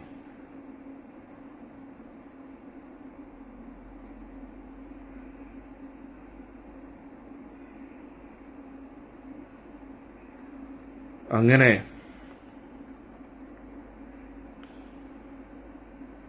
ദുര്യോധൻ, കർണൻ, ദുശാസനൻ, ശകുനി മാത്രം യുദ്ധം ചെയ്തുകൊണ്ടേയിരിക്കുന്നു. പക്ഷെ അവര് എല്ലാ ഭാഗത്തു നിന്നും നന്നായി മുറിവേറ്റിട്ടുണ്ടായിരുന്നു. ഗന്ധർവന്മാരെല്ലാവരും കൂടെ കർണനെ തന്നെ കേന്ദ്രീകരിച്ചു. എല്ലാ തരത്തിലുള്ള ആയുധങ്ങൾ കർണന് നേരെ തുടർച്ചയായിട്ട് അയച്ചു. വാളുകൊണ്ടും മഴുകൊണ്ടും അവർ രഥത്തെ തുണ്ടം തുണ്ടമാക്കി, കുതിരകളെ തുണ്ടം തുണ്ടമാക്കി, സാരഥിയെ തുണ്ടം തുണ്ടമാക്കി. ഉടൻ തന്നെ കർണൻ വാളും പരിചയം എടുത്ത് ചാടി. എന്നിട്ട് വികർണന്റെ രഥത്തിൽ കയറി. എന്നിട്ട് കർണൻ പറഞ്ഞു, ഇവിടെ നിൽക്കണ്ട, വേഗം സ്ഥലം വിടാം എന്ന് പറഞ്ഞിട്ട് വികർണനെയും കൊണ്ട് കർണൻ മുങ്ങി. എങ്ങനെയുണ്ട്? കർണൻ ഭയങ്കര വീരയോദ്ധാവല്ലേ അല്ലേ? സമയം കിട്ടിയ ഉടനെ ആള് സ്കൂട്ടടിക്കുന്നുള്ളത്. ഇതാണ് കർണന്റെ വീരസാഹസകൃത്യം. എങ്ങനെയുണ്ടായിരുന്നു? അടിപൊളിയല്ലേ? അന്നേരം ഗന്ധർവന്മാരെല്ലാം കൂടെ ചുറ്റും നിന്ന് യുദ്ധം ചെയ്യാൻ തുടങ്ങി. രഥത്തെ തുണ്ടും തുണ്ടും ആക്കിയപ്പം കർണൻ ഉടനെ വാളും പരിചയം എടുത്തിട്ട് യുദ്ധമല്ല ചെയ്യുന്നത്, വികർണന്റെ രഥത്തിൽ കയറി ഒറ്റ ഓട്ടമാണ്. പിന്നെ നോക്കിയപ്പോൾ ദുര്യോധനും ഉണ്ട്, ദുര്യോധന്റെ സഹോദരന്മാരും ഉണ്ട്. അടിപൊളി. അവര് പല രീതിയിലും ഗന്ധർവന്മാർക്ക് എതിരെ അസ്ത്രങ്ങളൊക്കെ അയച്ചു. പക്ഷെ ഗന്ധർവന്മാരെല്ലാരും കൂടെ ഒറ്റ ടീമായിട്ട് ആരെ ആക്രമിച്ചു? ദുര്യോധനെ ആക്രമിക്കാൻ തുടങ്ങിയില്ല. അങ്ങനെ ദുര്യോധന് പിന്നെ പണ്ടേ യുദ്ധം ചെയ്യാൻ അറിയത്തില്ല. എല്ലാം ഈ കുരുട്ടുബുദ്ധി മാത്രമല്ല, അത് മാത്രമല്ലേ ശകുനി എന്ന് പഠിച്ചിട്ടുള്ളൂ. ഉടൻ തന്നെ ഗന്ധർവന്മാർ എന്ത് ചെയ്തു? രഥത്തെ തുണ്ടം തുണ്ടമാക്കി. എന്നിട്ട് രഥം പൊളിഞ്ഞ ഉടനെ ദുര്യോധൻ ബോധം കെട്ട് ഭൂമിയിൽ വീണുന്നില്ല. ഉടൻ തന്നെ ചിത്രസേന എന്ത് ചെയ്തു? രഥത്തിൽ നിന്ന് ചാടി ദുര്യോധനെ കെട്ടി ബന്ദിയാക്കി. എന്നിട്ട് വളരെ ശക്തമായിട്ട് കെട്ടി. എന്നിട്ട് കണ്ടു കഴിഞ്ഞാൽ തോന്നുന്നു ഇപ്പൊ അവനെ കൊല്ലുന്നു. എന്നിട്ട് ബാക്കിയുള്ള ഗന്ധർവന്മാര് ദുര്യോധന്റെ സഹോദരന്മാരെയും ബന്ദിയാക്കി. എന്നിട്ട് ബാക്കിയുള്ളവർ അവരുടെ ഭാര്യമാരുമായിട്ട് ഓടി എന്നുള്ളതാണ്. ഗന്ധർവന്മാര് ദുര്യോധനെ ബന്ദിയാക്കി, ദുര്യോധന്റെ സഹോദരന്മാരെ ബന്ദിയാക്കി. എന്നിട്ട് ബാക്കിയുള്ള ഗന്ധർവന്മാര് അവർ താമസിക്കുന്ന സ്ഥലത്ത് പോയി അവരുടെ ഭാര്യമാരെയും ബന്ദിയാക്കി എന്നുള്ള. ഇതിന്റെ ഇടയിൽ കർണൻ മുങ്ങി എന്നുള്ളതാണ്. ഹരേ കൃഷ്ണ. കർണന്റെ ഭാര്യയും ബന്ദിയാക്കിയിട്ടുണ്ട് കേട്ടോ. അന്നേരം അവരുടെ കൂട്ടത്തിലുള്ള 100 കണക്കിന് കൗരവംശത്തിലുള്ള എല്ലാവരെയും ബന്ദിയാക്കി. അവരെ എല്ലാം ചങ്ങലകൾ കൊണ്ട് കെട്ടി അവരെ ബന്ദിയാക്കി വെച്ചിരിക്കുകയാണ്. ചില കുരുഭടന്മാരെല്ലാം ഓടി രക്ഷപ്പെട്ടു. എന്നിട്ട് അവരെന്ത് ചെയ്തു? ഈ നദി നീന്തി അപ്പുറത്ത് യുധിഷ്ഠിരന്റെ അടുത്ത് എത്തിയിട്ട് കാൽക്കൽ വീണിട്ട് പറഞ്ഞു, എങ്ങനെയെങ്കിലും സഹായിക്കണം. ഗന്ധർവന്മാര് ധൃതരാഷ്ട്രപുത്രനായ ദുര്യോധനെ ബന്ദിയാക്കിയിരിക്കുകയാണ്. സഹോദരങ്ങളും അവരുടെ പത്നിമാരും എല്ലാം ബന്ദിയാക്കിയിരിക്കുകയാണ്. കുന്തിപുത്ര, നമ്മളെ സഹായിക്കണം. ഇത് കേട്ടിട്ട് ഭീമസേനൻ ഇത് കണ്ടിട്ട്, ദുര്യോധന്റെ അനുയായികൾ കരയുന്നതായിട്ട് കണ്ടിട്ട് ഭീമൻ ചിരിച്ചു. ഇത് പറഞ്ഞു, നമ്മൾ എന്താണോ ചെയ്യാൻ ഉദ്ദേശിച്ചത് അത് ഗന്ധർവന്മാർ ചെയ്തു. ഇത് വലിയൊരു ഭാഗ്യം തന്നെയാണ്. ഈ ലോകത്തിലുള്ള ഇപ്പോഴും നമ്മളെ മനസ്സിലാക്കുന്ന കുറച്ചു പേരെങ്കിലും ഉണ്ടല്ലോ. ദുര്യോധനൻ എന്തായാലും ദുരുദ്ദേശത്തോടുകൂടി ഇങ്ങോട്ട് വന്നതാണ്. പക്ഷേ അവൻ തന്നെ അവന്റെ നാശത്തിന് വിത്തിട്ടിരിക്കുകയാണ്. അവൻ എന്തായാലും ഇത് അർഹിക്കുന്നവനാണ്.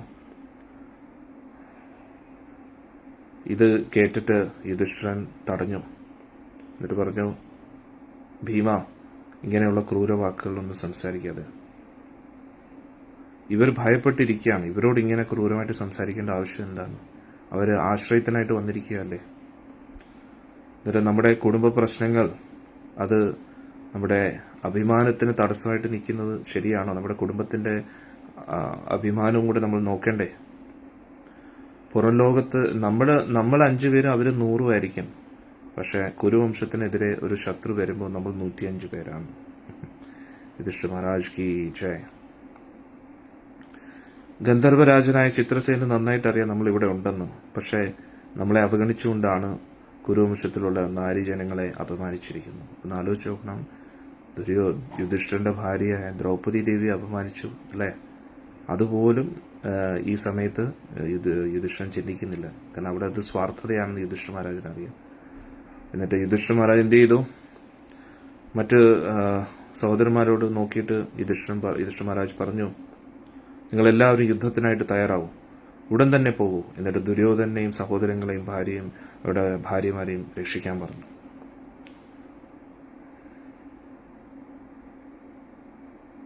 എന്നിട്ട് കുരു ഭടന്മാരെല്ലാവരും വന്നത് രഥത്തിലായിരുന്നു. യുധിഷ്ഠിരൻ ഉടനെ അത് കാണിച്ചിട്ട് പറഞ്ഞു, നിങ്ങൾ ഈ രഥത്തിൽ കയറൂ, എന്നിട്ട് എത്രയും പെട്ടെന്ന് ഗന്ധർവന്മാരുടെ അടുത്തെത്തി അവരെ മോചിപ്പിക്കാൻ പറഞ്ഞു.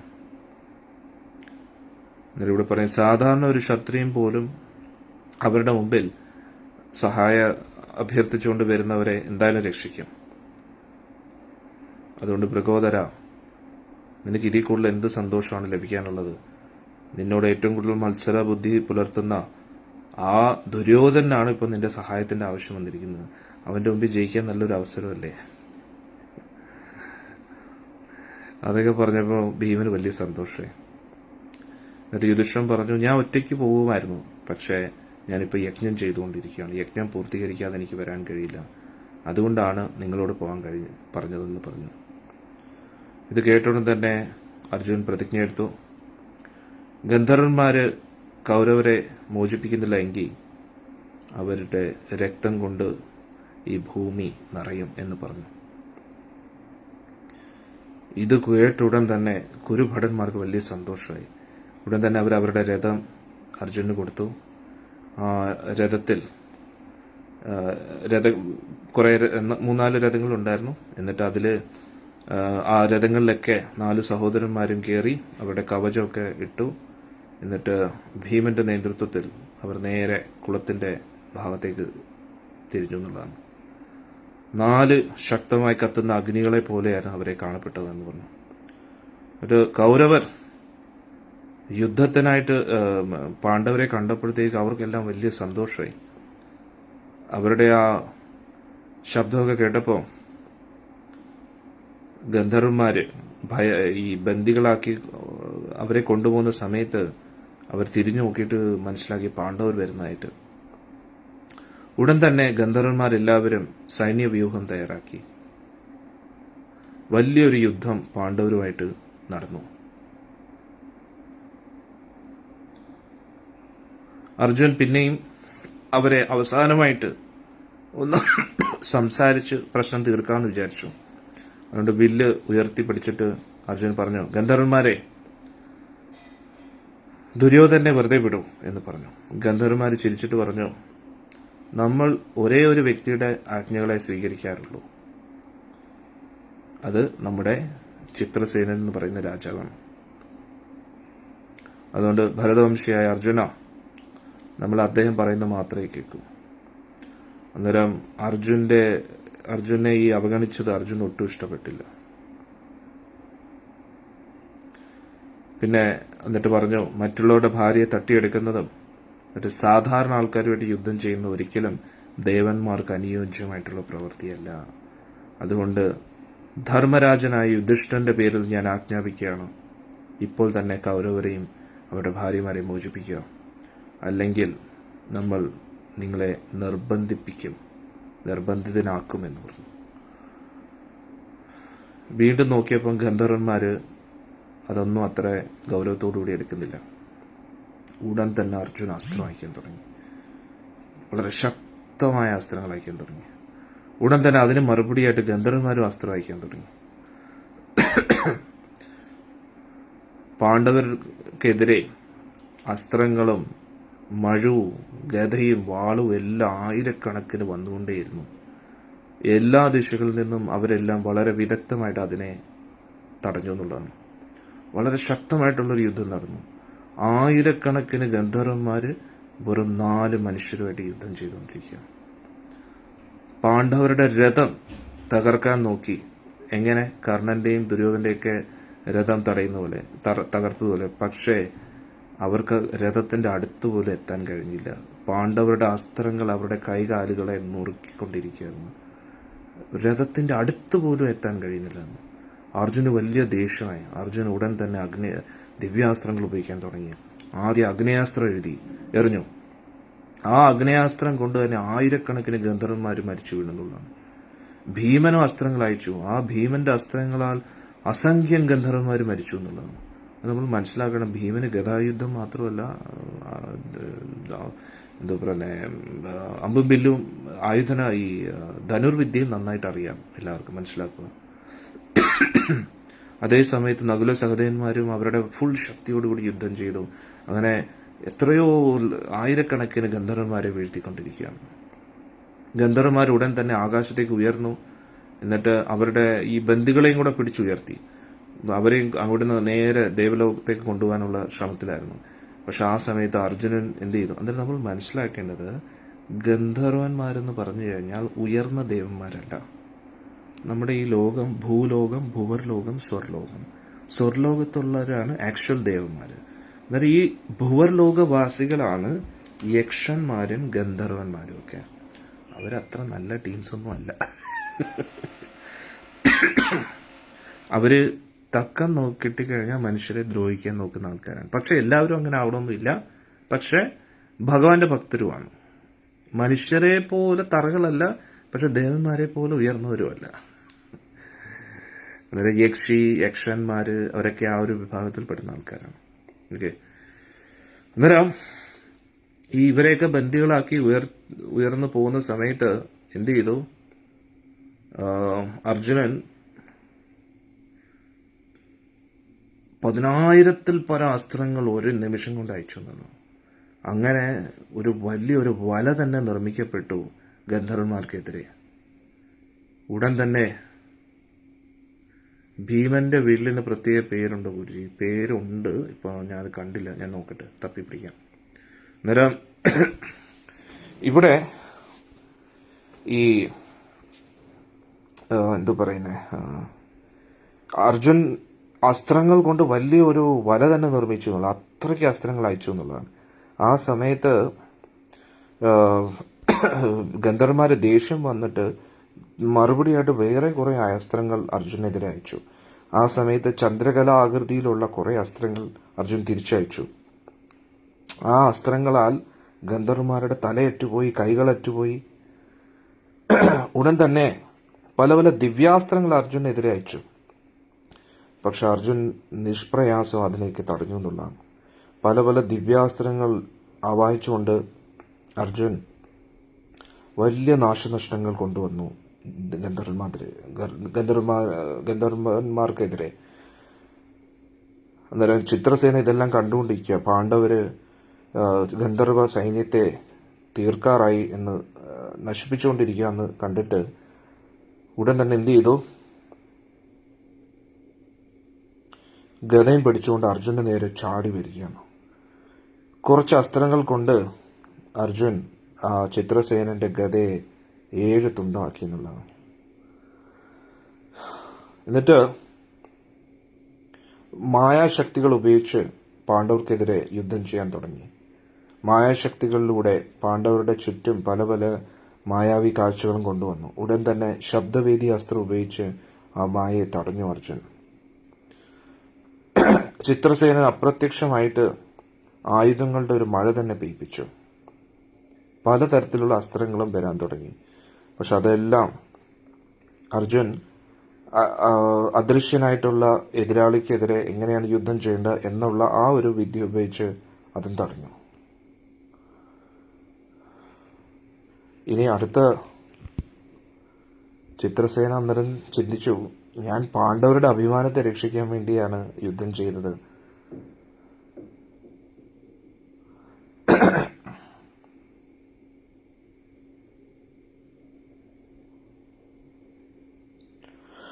ഉടൻ തന്നെ അർജുൻ്റെ മുമ്പിൽ വന്നിട്ട് പറഞ്ഞു,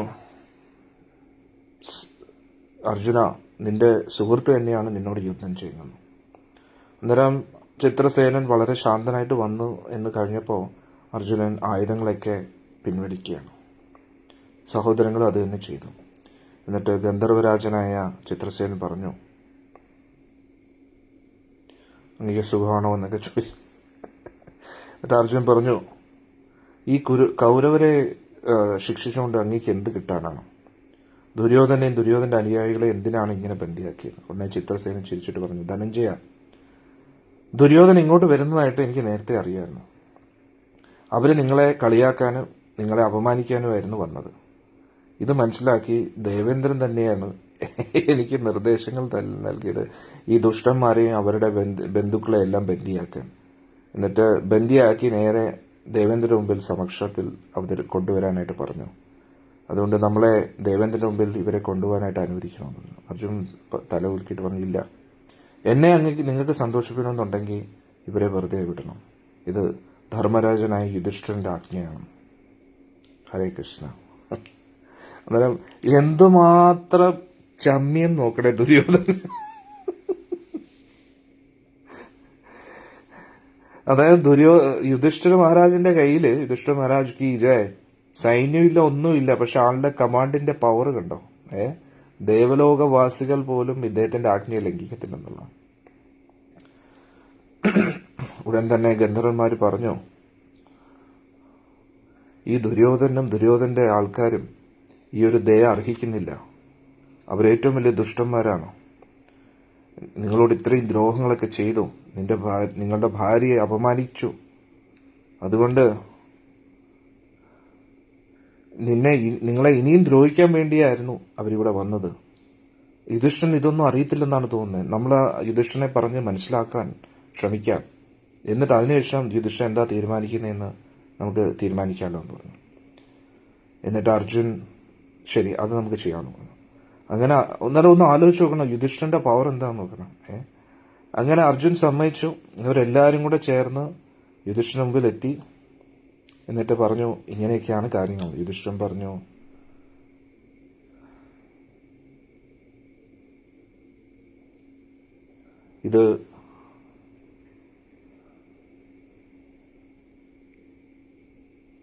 ഇത് നമ്മുടെ വലിയൊരു ഭാഗ്യമായിട്ട് നമ്മൾ കാണുന്നു എന്ന് യുധിഷ്ഠിരൻ ഗന്ധർവരാജനായ ചിത്രസേനോട് പറയുകയാണ്. നിങ്ങൾക്ക് അവരെ കൊല്ലാനുള്ള എല്ലാ ശക്തി ഉണ്ടായിട്ടും നിങ്ങൾ അവരെ കൊന്നില്ലല്ലോ. അതിലൂടെ നിങ്ങൾ നമ്മുടെ കുടുംബത്തിന്റെ മാനത്തെയാണ് രക്ഷിച്ചിരിക്കുന്നത്. പക്ഷേ നിങ്ങൾ കൂടുതൽ നമ്മളോട് കാരുണ്യം കാണിക്കും, അവരെ മോചിപ്പിക്കുകയാണെങ്കിൽ ഒരുപാട് നമുക്ക് സന്തോഷമുണ്ട്. ഞാൻ നിങ്ങൾക്ക് വേണ്ടി എന്താണ് ചെയ്യേണ്ടത് എന്ന് ഒന്ന് പറഞ്ഞു തരാമോ എന്ന് യുധിഷ്ഠിരൻ പറഞ്ഞു. യുധിഷ്ഠിരൻ്റെ ഇത്രയും മനോഹരമായിട്ടുള്ള വാക്കുകൾ കേട്ടിട്ട് ചിത്രസേനൻ പറഞ്ഞു, യുധിഷ്ഠിര, ഞാൻ എന്താ പറയേണ്ടത്? നിങ്ങളെ നേരിട്ട് കാണുന്നത് തന്നെ നമ്മുടെ വലിയ സൗഭാഗ്യമായിട്ട് കാണുകയാണ്. അതുകൊണ്ട് അങ്ങ് ആജ്ഞാപിക്കുന്നതുകൊണ്ട് നമ്മൾ അവരെ മോചിപ്പിക്കാനും തയ്യാറാണ്. ഹരേ കൃഷ്ണ. അന്നേരം ഈ ലോകം മുഴുവൻ ഭരിക്കുകയാണ് ആര്? ദുര്യോധൻ. പക്ഷേ ഈ ലോകം മുഴുവൻ കയ്യിൽ ലോകത്തിന്റെ സപ്പോർട്ടോ രാജ്യാധികാരം ഒന്നും ഇല്ലാതെ പോലും യുധിഷ്ഠിരൻ തന്നെയാണ്. ദേവന്മാര് പോലും യുധിഷ്ഠിരന്റെ ആജ്ഞ അംഗീകരിക്കുകയാണ്. അന്നേരം യുധിഷ്ഠിരന്റെ പവർ നോക്കണേ. ഉടൻ തന്നെ ഗന്ധർവന്മാർ എന്ത് ചെയ്തു? പാണ്ഡവരുടെ സമക്ഷം ബന്ദികളെല്ലാം കൊണ്ടുവന്നു. എന്നിട്ട് സാക്ഷാൽ ദേവേന്ദ്രൻ അവിടെ എത്തി പ്രത്യക്ഷനായി. എന്നിട്ട് അമൃത കുംഭത്തിൽ നിന്നും കുറച്ച് അമൃത് മരിച്ച ഗന്ധർവന്മാർക്ക് നേരെ തളിച്ചു. ഉടൻ തന്നെ അവരുടെ കൈകാലുകളൊക്കെ നേരെയായി, അവരുടെ ജീവൻ അവർക്ക് തിരിച്ച് കിട്ടിയെന്നുള്ള. എന്നിട്ട് ദേവേന്ദ്രൻ ഒന്നും വേണ്ടിയില്ല, നമ്മുടെ ജോലി കഴിഞ്ഞ് നമുക്ക് പോവാം എന്ന് പറഞ്ഞിട്ട് ചിത്രസേനന്റെ നേതൃത്വത്തിൽ എല്ലാവരും കൂടെ ആകാശത്തിലേക്ക് അപ്രത്യക്ഷമായി. എന്നിട്ട് ഇപ്പോഴും ബന്ദിയായി നിൽക്കുകയാണ് ദുര്യോധനാദികളും എല്ലാവരും. എന്നിട്ട് വളരെ സ്നേഹത്തോടു കൂടി യുധിഷ്ഠിരൻ ദുര്യോധനന്റെ അടുത്ത് പറഞ്ഞു, മോനെ, ഒരിക്കലും ഇങ്ങനെ ഇനി ചെയ്യരുത് കേട്ടോ, നല്ല കുട്ടിയല്ലേ നീ. ധാർഷ്ട്യത്തിൽ ഇരിക്കുന്ന ഒരു വ്യക്തിക്ക് ഒരിക്കലും സന്തോഷത്തിൽ എത്താൻ കഴിയില്ല. നീ നിന്റെ സഹോദരങ്ങളും ആസ്വദിക്കൂ രാജ്യം. നമ്മൾ ഇങ്ങോട്ട് വന്നിട്ട് തോണ്ടാൻ പോകുന്ന എന്തിനാണ്? അതിന് മോൻ പോയി വീട്ടിൽ പോയി കളിക്കുക കേട്ടോ. ഇങ്ങോട്ടൊന്നും വേറൊരു കളിക്കാനായിട്ട് കേട്ടോ.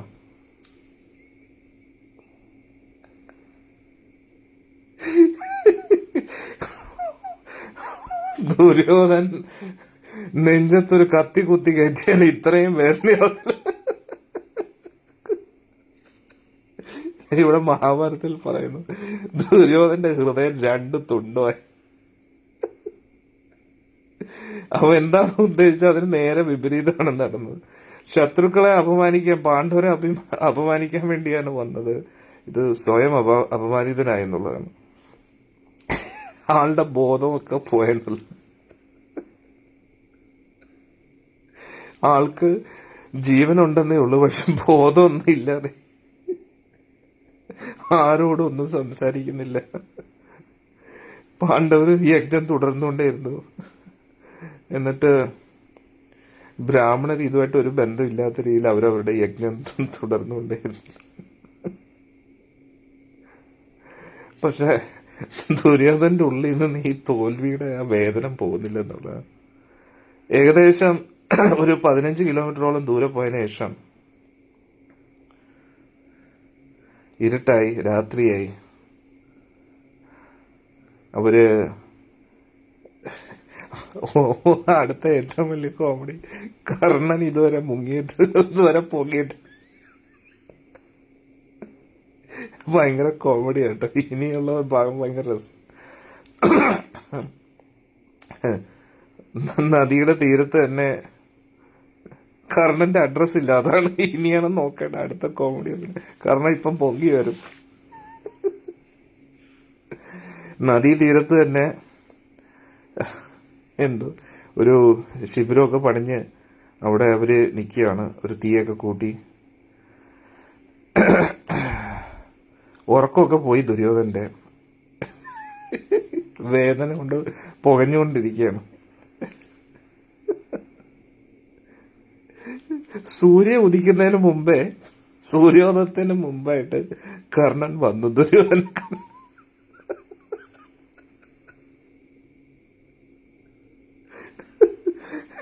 ഭയങ്കര കോമഡി ആട്ടോ. ഇനി സത്യം പറയാൻ ദുര്യോധൻ കർണൻ എങ്ങനെ സഹിച്ചു എന്നാണ് എനിക്ക് മനസ്സിൽ.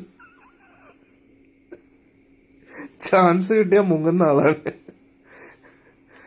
ഇനി ഇത് തീർന്നിട്ടില്ല. ഇനി അജ്ഞാതവാസത്തിൽ ഒരു യുദ്ധമുണ്ട്.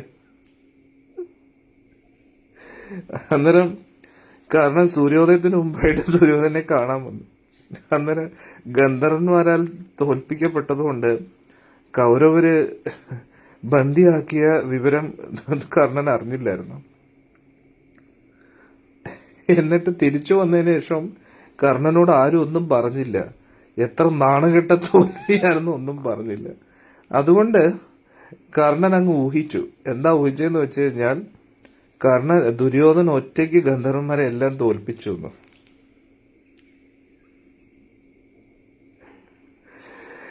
അന്നേരം മുറിവിൽ ഉപ്പും മുളകും ഇടുന്ന പോലെയായിരുന്നു കർണന്റെ സംസാരം. എങ്ങനെ കർണൻ വന്നിട്ട് ദുര്യോധന്റെ ശക്തിയെ പുകഴ്ത്താൻ തുടങ്ങി. എന്നിട്ട് പറഞ്ഞ കുരുവംശത്തിലെ അഭിമാനമാണ് നീ. നീ എത്ര വലിയ ഭാഗ്യശാലിയാണ്. നീ ഇപ്പോഴും ജീവനോടെ ഇരിക്കുന്നു. നമ്മൾ വീണ്ടും കണ്ടുമുട്ടി. നീ വളരെ സാഹസികമായിട്ട് ഗന്ധർവന്മാരെ തോൽപ്പിച്ചിരിക്കുന്നു. വലിയ വലിയ മായാശക്തികളുടെ കഴിവുള്ള അവരെ നീ തോൽപ്പിച്ചിരിക്കുന്നു. എനിക്ക് വേറെ വഴിയില്ലാത്തതുകൊണ്ട് ഞാൻ ഓടിയതാ കേട്ടോ. കാരണം എനിക്ക് എങ്ങനെയെങ്കിലും എന്റെ ജീവൻ രക്ഷിക്കണ്ടായിരുന്നു. ഒരു പ്രവചി പറയുന്നു, ജഗതി ചേട്ടന്റെ കോമഡി അല്ല, ചത്തോന്നറിയാൻ വന്ന. കറക്റ്റ് ആ ഡയലോഗ് ഇവിടെ സൂട്ടാവും.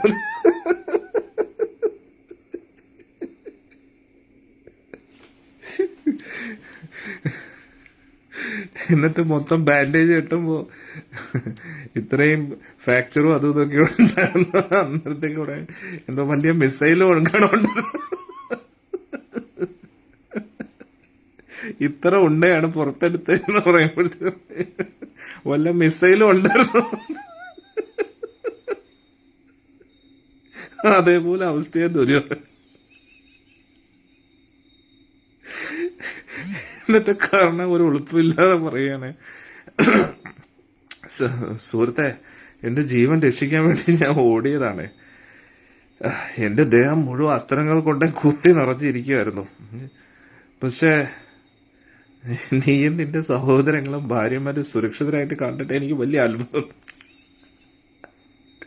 അതും ഇത്രയും വലിയൊരു യുദ്ധം നടന്നിട്ട് നീ എങ്ങനെ രക്ഷപ്പെട്ടു? ഒരു സാധാരണ മനുഷ്യനൊന്നും ഒരിക്കലും ഇത് ചെയ്യാൻ കഴിയില്ല. അപ്പോഴൊക്കെ കർണൻ ദുര്യോധൻ അർജുനെ കുറിച്ച് ചിന്തിക്കുകയാണ്. ഇതെല്ലാം ചെയ്തത് അർജുനാണല്ലോ, അല്ലേ? കാരണം പാണ്ഡവർ യുദ്ധത്തിന് വന്നപ്പോഴല്ല യുദ്ധം നിർത്തിയത്. അവിടെ അവരും നല്ല രീതിയിൽ യുദ്ധം ചെയ്യായിരുന്നു. കർണനോട് പ്രയോഗിച്ച ആ തന്ത്രങ്ങളൊക്കെ ദുര്യോധനോട് ചെയ്ത എല്ലാ പ്രവർത്തികളും എന്ത് ചെയ്തു? പാണ്ഡവർക്കെതിരെയും ചെയ്തിരുന്നു. പക്ഷെ അതിലൊന്നും അവർക്ക് പാണ്ഡവരെ കീഴ്പ്പെടുത്താൻ കഴിഞ്ഞില്ല. അന്നേരം ഈ കർണന്റെ വാക്കുകൾ കേട്ടിട്ട് ദുര്യോധന്റെ ദുഃഖം ഇനിയും കൂടി എന്നുള്ള. എന്നിട്ട് തൊണ്ടയൊക്കെ ഇരുണ്ട് കർണൻ പറയാണ്, കർണ, നിനക്ക് അറിഞ്ഞുകൂടെ എന്തൊക്കെയാ സംഭവിച്ചത്? അതുകൊണ്ട് എനിക്ക് നിന്നോട് ദേഷ്യവും തോന്നില്ല. നിനക്ക് തോന്നുന്നു ഞാനാണ് ഗന്ധർവന്മാരെ തോൽപ്പിച്ചതെന്ന്. പക്ഷെ ഞാനും എൻ്റെ സഹോദരങ്ങളും എല്ലാവരും തോൽപ്പിക്കപ്പെട്ടു. നമ്മളെല്ലാം ബന്ദിയായിരുന്നു. എന്നിട്ട് നമ്മളെ നേരെ ആകാശത്തേക്ക് കൊണ്ടുപോകായിരുന്നു. കാരണം അത്ഭുതത്തോടു കൂടി കേട്ടുകൊണ്ടിരിക്കാം. ഒരു രമേശ് പ്രഭു പറഞ്ഞു, ഗുരുദേവ് സത്സംഗം എടുക്കുമ്പോൾ എല്ലാം മുമ്പിൽ കാണുന്ന പോലെ ഉണ്ട്. അല്ല, അത് തന്നെയാണല്ലോ ഞാൻ പറയുന്നത്. നടന്ന സംഭവം പറയുന്നത്. അതുകൊണ്ടാണ് ഒറിജിനലി നടന്ന സംഭവമാണ് ഇതൊക്കെ. അന്നേരം കർണനാണെങ്കിൽ വലിയ അത്ഭുതം തോന്നി ഇതൊക്കെ കേട്ടിട്ടെ. എന്നിട്ട് ദുര്യോധൻ പറഞ്ഞു, 4 പാണ്ഡവർ വന്നിരുന്നു അവരെ യുധിഷ്ഠിരന്റെ നിർദ്ദേശപ്രകാരം.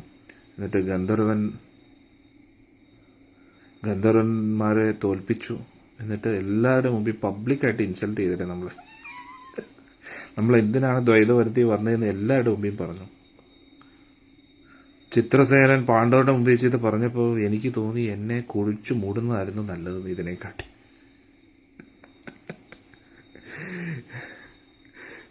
അതോ എൻ്റെ ഭാര്യമാരുടെ മുമ്പിൽ വെച്ച്, പാണ്ഡവരുടെ മുമ്പിൽ വെച്ച് എന്നെ ഇങ്ങനെ ചങ്ങലയിൽ ബന്ധിപ്പിക്കപ്പെട്ടതായിട്ട് കാണുമ്പോൾ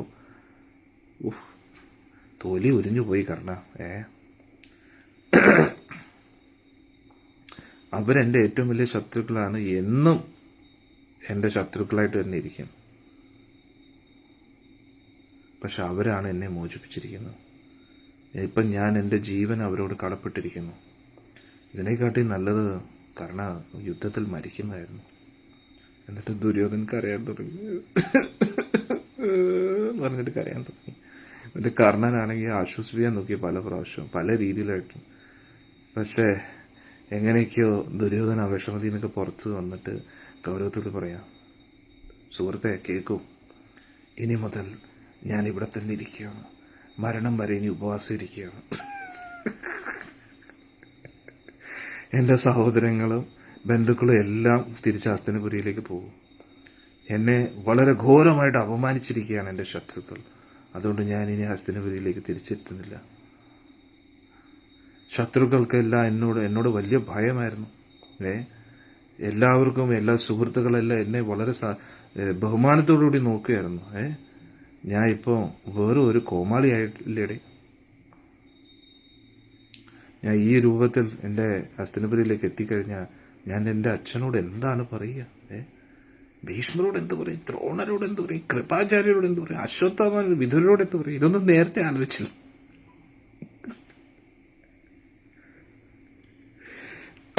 ദുര്യോധന അപ്പം ചിന്തിക്കാൻ തുടങ്ങി, എത്ര വലിയ മണ്ടത്തരമാണ് ഞാൻ കാണിച്ചത്. ഏത് സമയത്ത് തോന്നിയോന്ന് അറിയത്തില്ല ഇങ്ങോട്ട് വലിഞ്ഞു കയറാനായിട്ട്. എവിടെ എൻ്റെ ആ കള്ള മാമൻ? എടാ, എന്നിട്ട് നീ കൂടെ അല്ലേടാ ഇതൊക്കെ പറഞ്ഞത്? ദുര്യോധൻ ചിന്തിച്ച് ആ പാവം വിതുരൻ അദ്ദേഹം പറഞ്ഞതായിരുന്നു, വേണ്ട മോനെ വേണ്ട മോനെ എന്ന് എത്രയോ പ്രാവശ്യം പറഞ്ഞതാണ്. പക്ഷെ ആള് പറഞ്ഞത് ഒട്ടും കേട്ടില്ല. എന്തായാലും കാണിച്ചു കൂട്ടിയ മണ്ടത്തരത്തിന് ഇപ്പൊ അനുഭവിച്ചുകൊണ്ടിരിക്കുക അല്ലേ? എന്നിട്ട് അസഹനീയമായിരുന്നു. മരണം മാത്രമേ ഉള്ളൂ ഇനി ഒരു ഉപായം എന്ന് പറയാണ്. ഉടൻ തന്നെ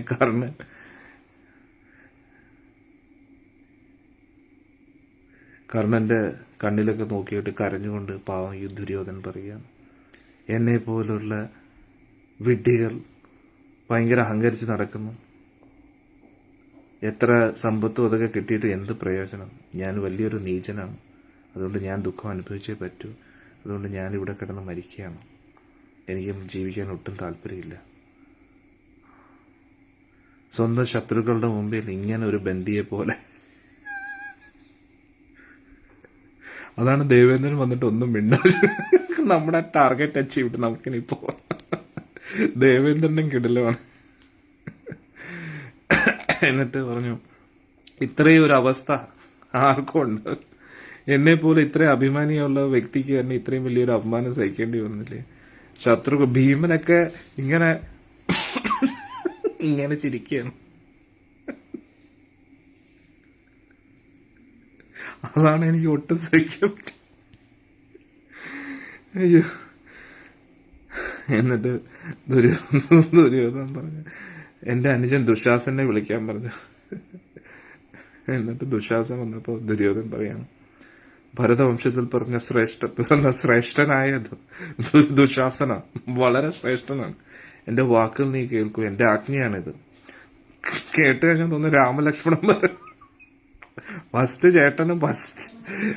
ചേട്ടനും ബെസ്റ്റ് അനുജനുമാണ്. അതുകൊണ്ട് ഞാനില്ലാത്തതുകൊണ്ട് നീയാണ് ഈ ഭൂമി ഭരിക്കേണ്ടത്. എന്റെ സുഹൃത്തുക്കൾക്കും ബന്ധുക്കൾക്കും ഒരു ആശ്രയമായി നീ മാറണം. എന്നിട്ട് നീ നിന്റെ ശത്രുക്കൾക്കൊക്കെ നല്ല മറുപടി കൊടുക്കണം. ബ്രാഹ്മണർക്ക് ദാനധർമ്മങ്ങൾ ചെയ്യുക. ഗുരുത്വം ഇല്ലാതെ ഒരിക്കലും പെരുമാറരുത്. ഇത്ര നല്ല ഉപദേശങ്ങൾ അല്ലേ രാമൻ ലക്ഷ്മണന് ഉപദേശം കൊടുക്കുന്നതല്ലേ? അതുകൊണ്ട് നിന്നെ ആശ്രയിക്കുന്ന എല്ലാവരും നീ സംരക്ഷിക്കണം. എന്നിട്ട് സഹോദരങ്ങളെല്ലാം പറഞ്ഞിട്ട്, മോനെ, എൻ്റെ പ്രിയ മോനെ, നീ പോകട്ടോ, നീ ഭൂമി ഭരിക്കൂ, എൻ്റെ ജീവിതം ഞാൻ ഇവിടെ അവസാനിപ്പിക്കുകയാണ്. ദുശാസനം കണ്ട്, ചേട്ടനില്ലാതെ ഞാൻ എങ്ങനെ പോവാനാണ് ചേട്ടാ? Full sentimental. എന്നിട്ട് തലയൊക്കെ കുണിച്ചിട്ട് പറഞ്ഞു, അങ്ങയുടെ ഈ തീരുമാനമൊക്കെ മാറ്റൂ. ഒരിക്കലും ഇങ്ങനൊന്നും ചെയ്യാൻ പാടില്ല. അങ്ങല്ലാതെ ഞാൻ എങ്ങനെയാണ് ഭരതനുമാണ് ലക്ഷ്മണനുമാണ് ഭരതനുമാണ് ആര്? ദുശാസനൻ. എന്നിട്ട് പറയുന്നത്, അങ്ങില്ലാതെ എങ്ങനെയാണ് ജ്യേഷ്ഠ ഈ രാജ്യം ഭരിക്കുക? ഭൂമി രണ്ടായിട്ട് പിളർന്നു വരും. സ്വർഗം മുകളിൽ നിന്ന് താഴോട്ട് വീഴും. സൂര്യന്റെ ചൂട് മാറ്റും. പക്ഷെ അങ്ങില്ലാതെ ഞാൻ ഒരിക്കലും ഈ ഭൂമി ഭരിക്കത്തില്ല.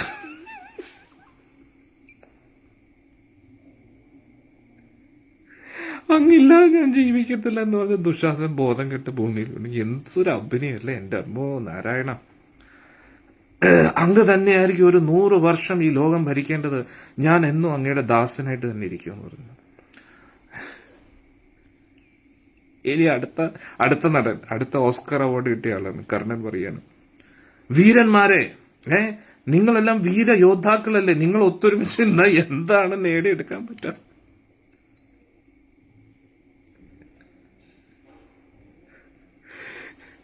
അടുത്ത രമേശ് പ്രഭുജി പറയുന്നത്, പാണ്ഡവർക്ക് ഇത്ര വലിയ ശക്തി ഉണ്ടെന്ന് അറിഞ്ഞിട്ട് പിന്നെ എന്തിനാണ് ദുര്യോധൻ മഹാഭാരത യുദ്ധത്തിന്? അവന് ഭ്രാന്താണ്. അതാണ് വട്ടാണ്. ഇത് തന്നെയാണ് എല്ലാരും ചോദിക്കുന്നത്, നിനക്ക് ഭ്രാന്തുണ്ടോ ദുര്യോധൻ? പാണ്ഡവർ തന്നെ ശക്തരാണ്, അർജുൻ ഒറ്റയ്ക്ക് ഇത്രയും പവർഫുൾ ആണ്. പിന്നെ അതിന്റെ കൂടെ ഭഗവാനും കൂടെ ഉണ്ട്. പിന്നെ നിനക്ക് എന്താ ചെയ്യാൻ പറ്റും?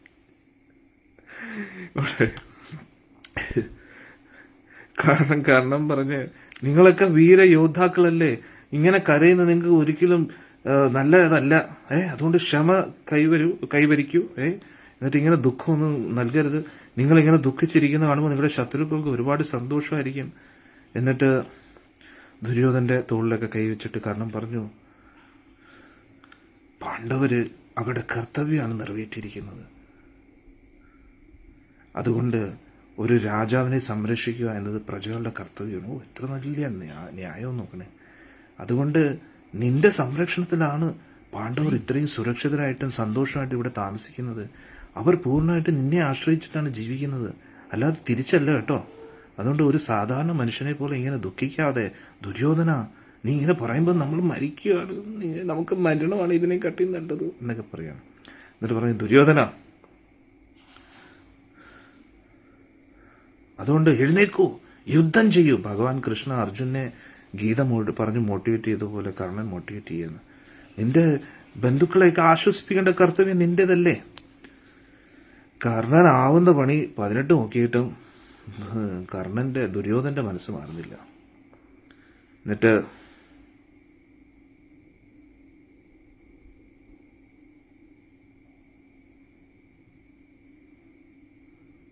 പറഞ്ഞു, ഇത്രയൊക്കെ പാണ്ഡവരെ നീ ടോർച്ചർ ചെയ്തിട്ടും അവരാരും മരിച്ചില്ലല്ലോ.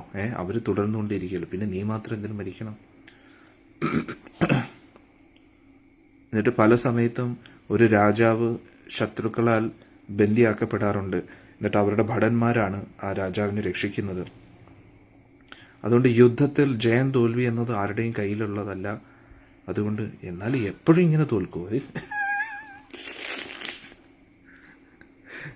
ഇത് പണ്ടേ സിനിമയിൽ പോലെ മോനെ, ഒരു രാഷ്ട്രീയമാകുമ്പോൾ ജയം ഉണ്ടാവും തോൽവി ഉണ്ടാവും, എന്നാലും ഇങ്ങനെ ഒരു തോൽവി. എന്നിട്ട് കർണൻ വലിയ ഉപദേശങ്ങളൊക്കെ എന്നിട്ടുണ്ട്. ജീവിതത്തിൻ്റെ ഈ സങ്കീർണതകളിലൊക്കെ നമ്മൾ നമ്മുടെ മനസ്സിനെ നിയന്ത്രിക്കണം എന്നൊക്കെ ഭയങ്കര ഒരു മോട്ടിവേഷണൽ ടോക്കൊക്കെ കൊടുത്തു. എന്നിട്ട് കർണൻ എങ്ങനെയൊക്കെയോ യുദ്ധത്തിൻ്റെ മുറിവുകൾ ഇപ്പോഴും ഉണങ്ങിയിട്ടില്ല കർണൻ്റെ. അവിടെ നിന്നൊക്കെ വേദന വരുന്നുണ്ട്. അങ്ങനെയാണ് മഹാഭാരതത്തിൽ പറയുന്നത്.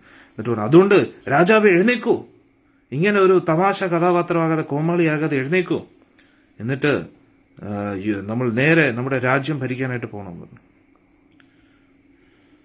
അങ്ങനെ പല രീതിയിലും ദുര്യോധനെ മോട്ടിവേറ്റ് ചെയ്ത് പൊക്കാൻ നോക്കിയിട്ടും ഒരു രക്ഷയില്ലെന്നുള്ളതാണ്. ആൾ ഉറച്ചു തീരുമാനിച്ചു, മരിക്കുന്നവരെ ഇവിടെ തന്നെ ആയിരിക്കണം. അപ്പോൾ നമ്മുടെ മാമാശ്രീ വന്നു. ശകുനി വന്നിട്ട് ശിബിരത്തിലേക്ക് കയറി കർണനും ദുശാസനും പറയുന്ന എല്ലാം കേട്ടു. എന്നിട്ട് ദുര്യോധനന്റെ ഉറച്ച തീരുമാനം കേട്ടിട്ട്,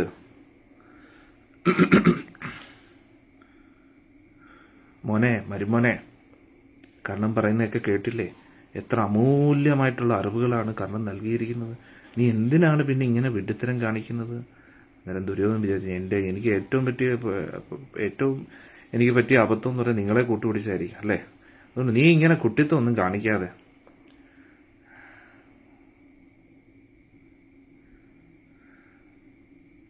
അതുകൊണ്ട് നീ ദുഃഖിച്ചിരിക്കേണ്ട സമയമൊന്നുമല്ല. പാണ്ഡവർ നിന്നെ സഹായിച്ചു, അതുകൊണ്ട് നീ അതിൽ ദുഃഖിക്കേണ്ട ആവശ്യമൊന്നുമില്ലെന്ന്, നീ ഇതെന്ന് പുറത്തു വരുന്നു. ശകുനിക്ക് നന്നായിട്ട് അറിയാം പാണ്ഡവർ എപ്പോഴും ശക്തിശാലികളാണ്. അതുകൊണ്ടാണ് ദുര്യോധനെ ചൂതുകളിയിലൂടെ പാണ്ഡവരെ തോൽപ്പിക്കാനുള്ള ഉപായം കൊടുത്തത്. എന്നിട്ട് ഇതും ശകുനിക്ക് അറിയാം, പാണ്ഡവർ എപ്പോഴും ധർമ്മിഷ്ഠരാണ്, സത്യത്തിൽ ഉറച്ചു നിൽക്കുന്നവരാണ്. അതുകൊണ്ട് തന്നെ കൗരവർക്ക് അവരിൽ നിന്നും ഒരു ദ്രോഹം ഒരിക്കലും ഉണ്ടാവത്തില്ല.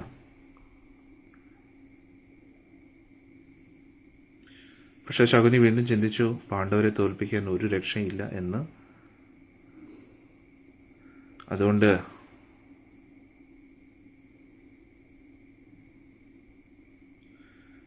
ആ ഒരു സത്യത്തെ അംഗീകരിക്കുക എന്നതാണ് ശരിയായിട്ടുള്ള വഴി. അല്ലെങ്കിൽ അവരുടെ കൈകൊണ്ട് മരിക്കേണ്ടി വരും എന്ന് ശകുനി ചിന്തിക്കുകയാണ്. ഇതൊക്കെ ആലോചിച്ചിട്ട് ശകുനി പറഞ്ഞു, ദുര്യോധന, നിന്റെ ഈ പ്രവൃത്തി ഒട്ടും ശരിയല്ല. നീ പാണ്ഡവർ ചെയ്ത ഉപകാരത്തിന് തിരിച്ചെന്തെങ്കിലും ചെയ്യണം. അവർ നിനക്ക് വേണ്ടി ചെയ്ത ആ ത്യാഗത്തെ മനസ്സിലാക്കണം. അതുകൊണ്ട് നീ ഒരു കാര്യം ചെയ്യൂ, അവർക്ക് അവരുടെ രാജ്യം തിരിച്ചു കൊടുക്കൂ. അതിലൂടെ എന്നിട്ടിവിടെ പറഞ്ഞു, നീ ആ രാജ്യം അവർക്ക് തിരിച്ചു കൊടുക്കുകയാണെങ്കിൽ നിനക്ക് എന്തെന്നും കീർത്തിയും യശസ്സും ലഭിക്കും. അതിലൂടെ പാണ്ഡവരുമായിട്ടൊരു സൗഹൃദത്തിലേക്ക് എത്തൂ എന്ന് ശകുനി പറയും. നല്ല ബുദ്ധി ഉപദേശിച്ചു കൊടുത്തു ആദ്യമായിട്ട്. എന്നാൽ ഇതിലൂടെ ദുര്യോധൻ നല്ലൊരു വ്യക്തിയായിട്ട് മാറും.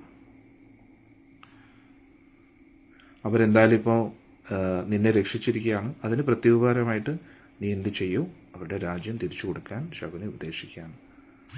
അതിലൂടെ എന്ത് പറ്റും? പാണ്ഡവർക്കും നിന്റെ കാരുണ്യത്തിൽ ഒരുപാട് സന്തോഷമാണ്. ഉടൻ തന്നെ ദുര്യോധൻ ഇങ്ങനെ തല കുനിച്ചു. എന്നിട്ട് ദുശാസൻ ഇപ്പോഴും എൻ്റെ ചേട്ടൻ ഇങ്ങനെ ഒന്നും ആവരുത് എന്ന് പറഞ്ഞിട്ട് ഇങ്ങനെ കരഞ്ഞുകൊണ്ടിരിക്കുക. എന്നിട്ട് ആശ്വസിപ്പിച്ചിട്ട് ശകുനി പറയുന്നതെല്ലാം കേട്ടിട്ട് നാണക്കേട് കൊണ്ട് പറഞ്ഞു, എനിക്കിപ്പോൾ സൗഹൃദത്തിനോടും താല്പര്യമില്ല, സമ്പത്തിനോടും താല്പര്യമില്ല, ഒന്നും വേണ്ട. അതുകൊണ്ട് എന്നെ വെറുതെ വിടൂ, എന്നെ ഇവിടെ ഒറ്റയ്ക്ക് വിടൂ. ഞാൻ എന്തായാലും ജീവൻ ത്യജിക്കാൻ പോവുകയാണ്. നിങ്ങളെല്ലാവരും ഹസ്തിനപുരിയിലേക്ക് പോകും. എന്നിട്ട് അങ്ങനെയൊക്കെ കുറേ കാര്യങ്ങൾ. അന്നേരം കർണൻ പറഞ്ഞു, നീ രാജാതി രാജനാണ്, നിന്നെ വിട്ടിട്ട് നമുക്ക് എങ്ങനെ ഇവിടെ നിന്ന് പോകാൻ കഴിയുക? നീ പോകുന്ന വഴിയാണ് നമ്മുടെ വഴി. സുഖത്തിലും ദുഃഖത്തിലും നമ്മൾ എപ്പോഴും ഒന്നിച്ചായിരിക്കും. കണ്ടു കുറച്ചു മുമ്പേ അല്ലേ? അതുകൊണ്ട് നീ മരിക്കാൻ തീരുമാനിച്ചെങ്കിൽ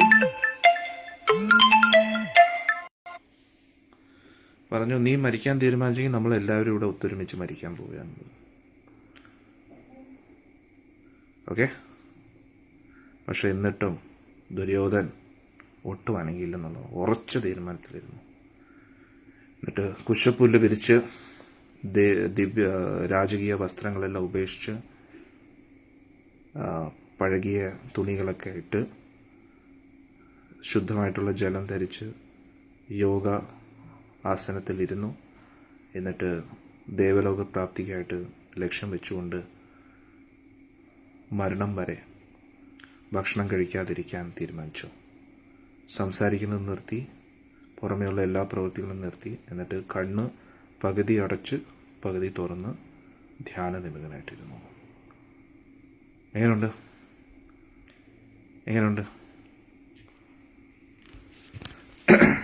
സത്യം പറഞ്ഞാൽ മഹാഭാരതം ഇവിടെ തീർന്നേനെ. പക്ഷേ ഇതേ സമയത്ത് അവിടെ ഒരു വഴിത്തിരിവുണ്ടാവുകയാണ്. എന്തായിരിക്കും ആ ട്വിസ്റ്റ്? ഇതറിയാൻ നാളെ രാത്രി വൈകുന്നേരത്ത് 6 മണിയുടെ എപ്പിസോഡ് നിങ്ങൾ കാണുക. ഓക്കെ, നാളെ വൈകിട്ടല്ല, നാളെ മലപ്പുറത്തൊരു സത്സംഗമുണ്ട്. അതുകൊണ്ട് മറ്റന്നാൾ 15-ാം തീയതി വൈകുന്നേരം 6 മണിയുടെ എപ്പിസോഡ് നിങ്ങൾ എല്ലാവരും കാണുക. ഞാൻ ഒരിക്കൽ സത്സംഗത്തിൽ ആ ട്വിസ്റ്റ് എന്താണെന്ന് പറഞ്ഞിട്ടുണ്ട്.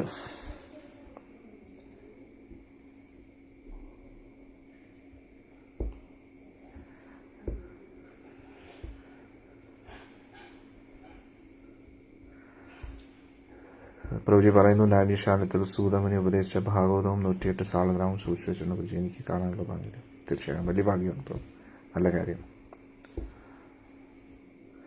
ഓക്കെ, അന്നേരം ഇനി എന്താണ് അവിടെ സംഭവിച്ചതെന്ന് അറിയാൻ നമ്മൾ മറ്റന്നാൾ വൈകുന്നേരത്ത് ഇതേ സമയത്ത് നമുക്ക് കാണാം 6 മണിക്ക്. ഇന്നത്തെ മഹാഭാരതം എല്ലാവർക്കും ഇഷ്ടപ്പെട്ടു എന്ന് വിചാരിക്കുന്നു. അല്ല, എല്ലാവർക്കും ഒരു സന്തോഷം തോന്നിയല്ലേ? ദുര്യോധനൊന്ന് വേദനിച്ച് കണ്ടപ്പോൾ. അന്നേരം വേറൊന്നുമല്ല, കുറച്ച് ലെങ്തി ആണ് ഇന്ന് ഈ ഒരു കാര്യം. അതുകൊണ്ടാണ് ഒരു മാതാജി പറയുന്നത് ഭഗവാൻ വരുന്നു. തീർച്ചയായിട്ടും എല്ലാം ഭഗവാന്റെ പ്ലാൻ അനുസരിച്ചാണ് നടക്കുന്നത്. പക്ഷെ വേറൊരു ട്വിസ്റ്റ് വരും. അത് ഭഗവാന്റെ പ്രേരണയാൽ തന്നെയാണ്, ഭഗവാന്റെ പ്ലാൻ അനുസരിച്ച് തന്നെയാണ്. അതെന്താണെന്ന് മറ്റന്നാൾ വൈകുന്നേരം നമുക്ക് കാണാം കേട്ടോ. നാളെ രാവിലെ ഭാഗവതമുണ്ട്, രാവിലെ 6 മണിക്ക്. ബാക്കി മഹാഭാരതത്തിൽ എന്ത് സംഭവിച്ചോന്ന് മറ്റന്നാൾ വൈകുന്നേരം നമുക്ക് കാണാം. ബാക്കി കൂടി പറയുക. അല്ല, നിങ്ങളിങ്ങനെ ചിന്തിക്കണ്ടേ? എന്താ ഇങ്ങനെ ചിന്തിക്കണ്ടേ? നമ്മൾ ഈ സീരിയലൊക്കെ കണ്ടിട്ടില്ലേ, വക്കത്ത് വെച്ചങ്ങ് സ്റ്റോപ്പ് ചെയ്യുക, അതിൽ ലഭിക്കുന്ന ഒരു സുഖം. അല്ല, മനഃപൂർവ്വം നിർത്തിയല്ല, അത് കുറച്ചും കൂടെ ലെങ്തിയാണ്. അത് കുറേ എക്സ്പ്ലനേഷൻ്റെ ആവശ്യമുണ്ട്, അതുകൊണ്ടാണ്. അല്ല, നിങ്ങളെ ടെൻഷൻ എടുപ്പിക്കാൻ വേണ്ടിയല്ല. അതുകൊണ്ട് മറ്റന്നാൾ വൈകുന്നേരത്ത് 6 മണിക്ക് നമുക്ക് കാണാം. ഓക്കെ, സമാധാനം ഇട്ടിരിക്കുമോ? അടിപൊളി സീനാണ് ഇനിയൊക്കെ. ഹരേ കൃഷ്ണ. എല്ലാവർക്കും ഭഗവാന്റെ അനുഗ്രഹം ലഭിക്കട്ടെ എന്ന് പ്രാർത്ഥിക്കുന്നു. ഒരുപാട് നന്ദി, നിങ്ങൾ ഇത്രയും ശ്രദ്ധിച്ച് കേൾക്കുന്നു. അത് തെളിയിക്കുന്നു നിങ്ങളുടെ ഉള്ളിൽ എത്രത്തോളം ധാർമ്മിക ബോധമുണ്ടെന്ന്. അതുകൊണ്ടാണ് നിങ്ങൾക്ക് ഇത്രയും ശ്രദ്ധിച്ച് കേൾക്കാൻ പറ്റുന്നത്. നിങ്ങൾക്ക് എല്ലാവർക്കും ഭഗവാന്റെ അനുഗ്രഹം ലഭിക്കട്ടെ എന്ന് പ്രാർത്ഥിക്കുന്നു. ഒരു ഭക്ത പറയുന്നു, 6 മണി ആയതുകൊണ്ട് ഇത് നാമജപം മുടങ്ങുന്നു. 6 മണിക്ക് മുമ്പേ ജപം തീർക്കുക. ഓക്കെ, അന്നേരം ജപം മുടങ്ങുമല്ലോ, ജപം കുറച്ചും കൂടെ ബെറ്റർ ആകത്തില്ലേ? ഓക്കെ, ഹരേ കൃഷ്ണ. മാക്സിമം ഭക്തരും ലൈക്ക് ചെയ്യുക, ഷെയർ ചെയ്യുക, കൂടുതൽ പേരിലേക്ക് ഈ സന്ദേശം എത്തിക്കാൻ അടിയനെ സഹായിക്കുക. ഹരേ കൃഷ്ണ. ഇന്നത്തെ മഹാഭാരത എപ്പിസോഡ് എങ്ങനെ ഉണ്ടായിരുന്നു എന്ന് കമൻസിലിടുക. നിങ്ങൾക്ക് ഇഷ്ടപ്പെട്ട ഏത് സംഭവമായിരുന്നു എന്ന് കമൻസിലിടുക.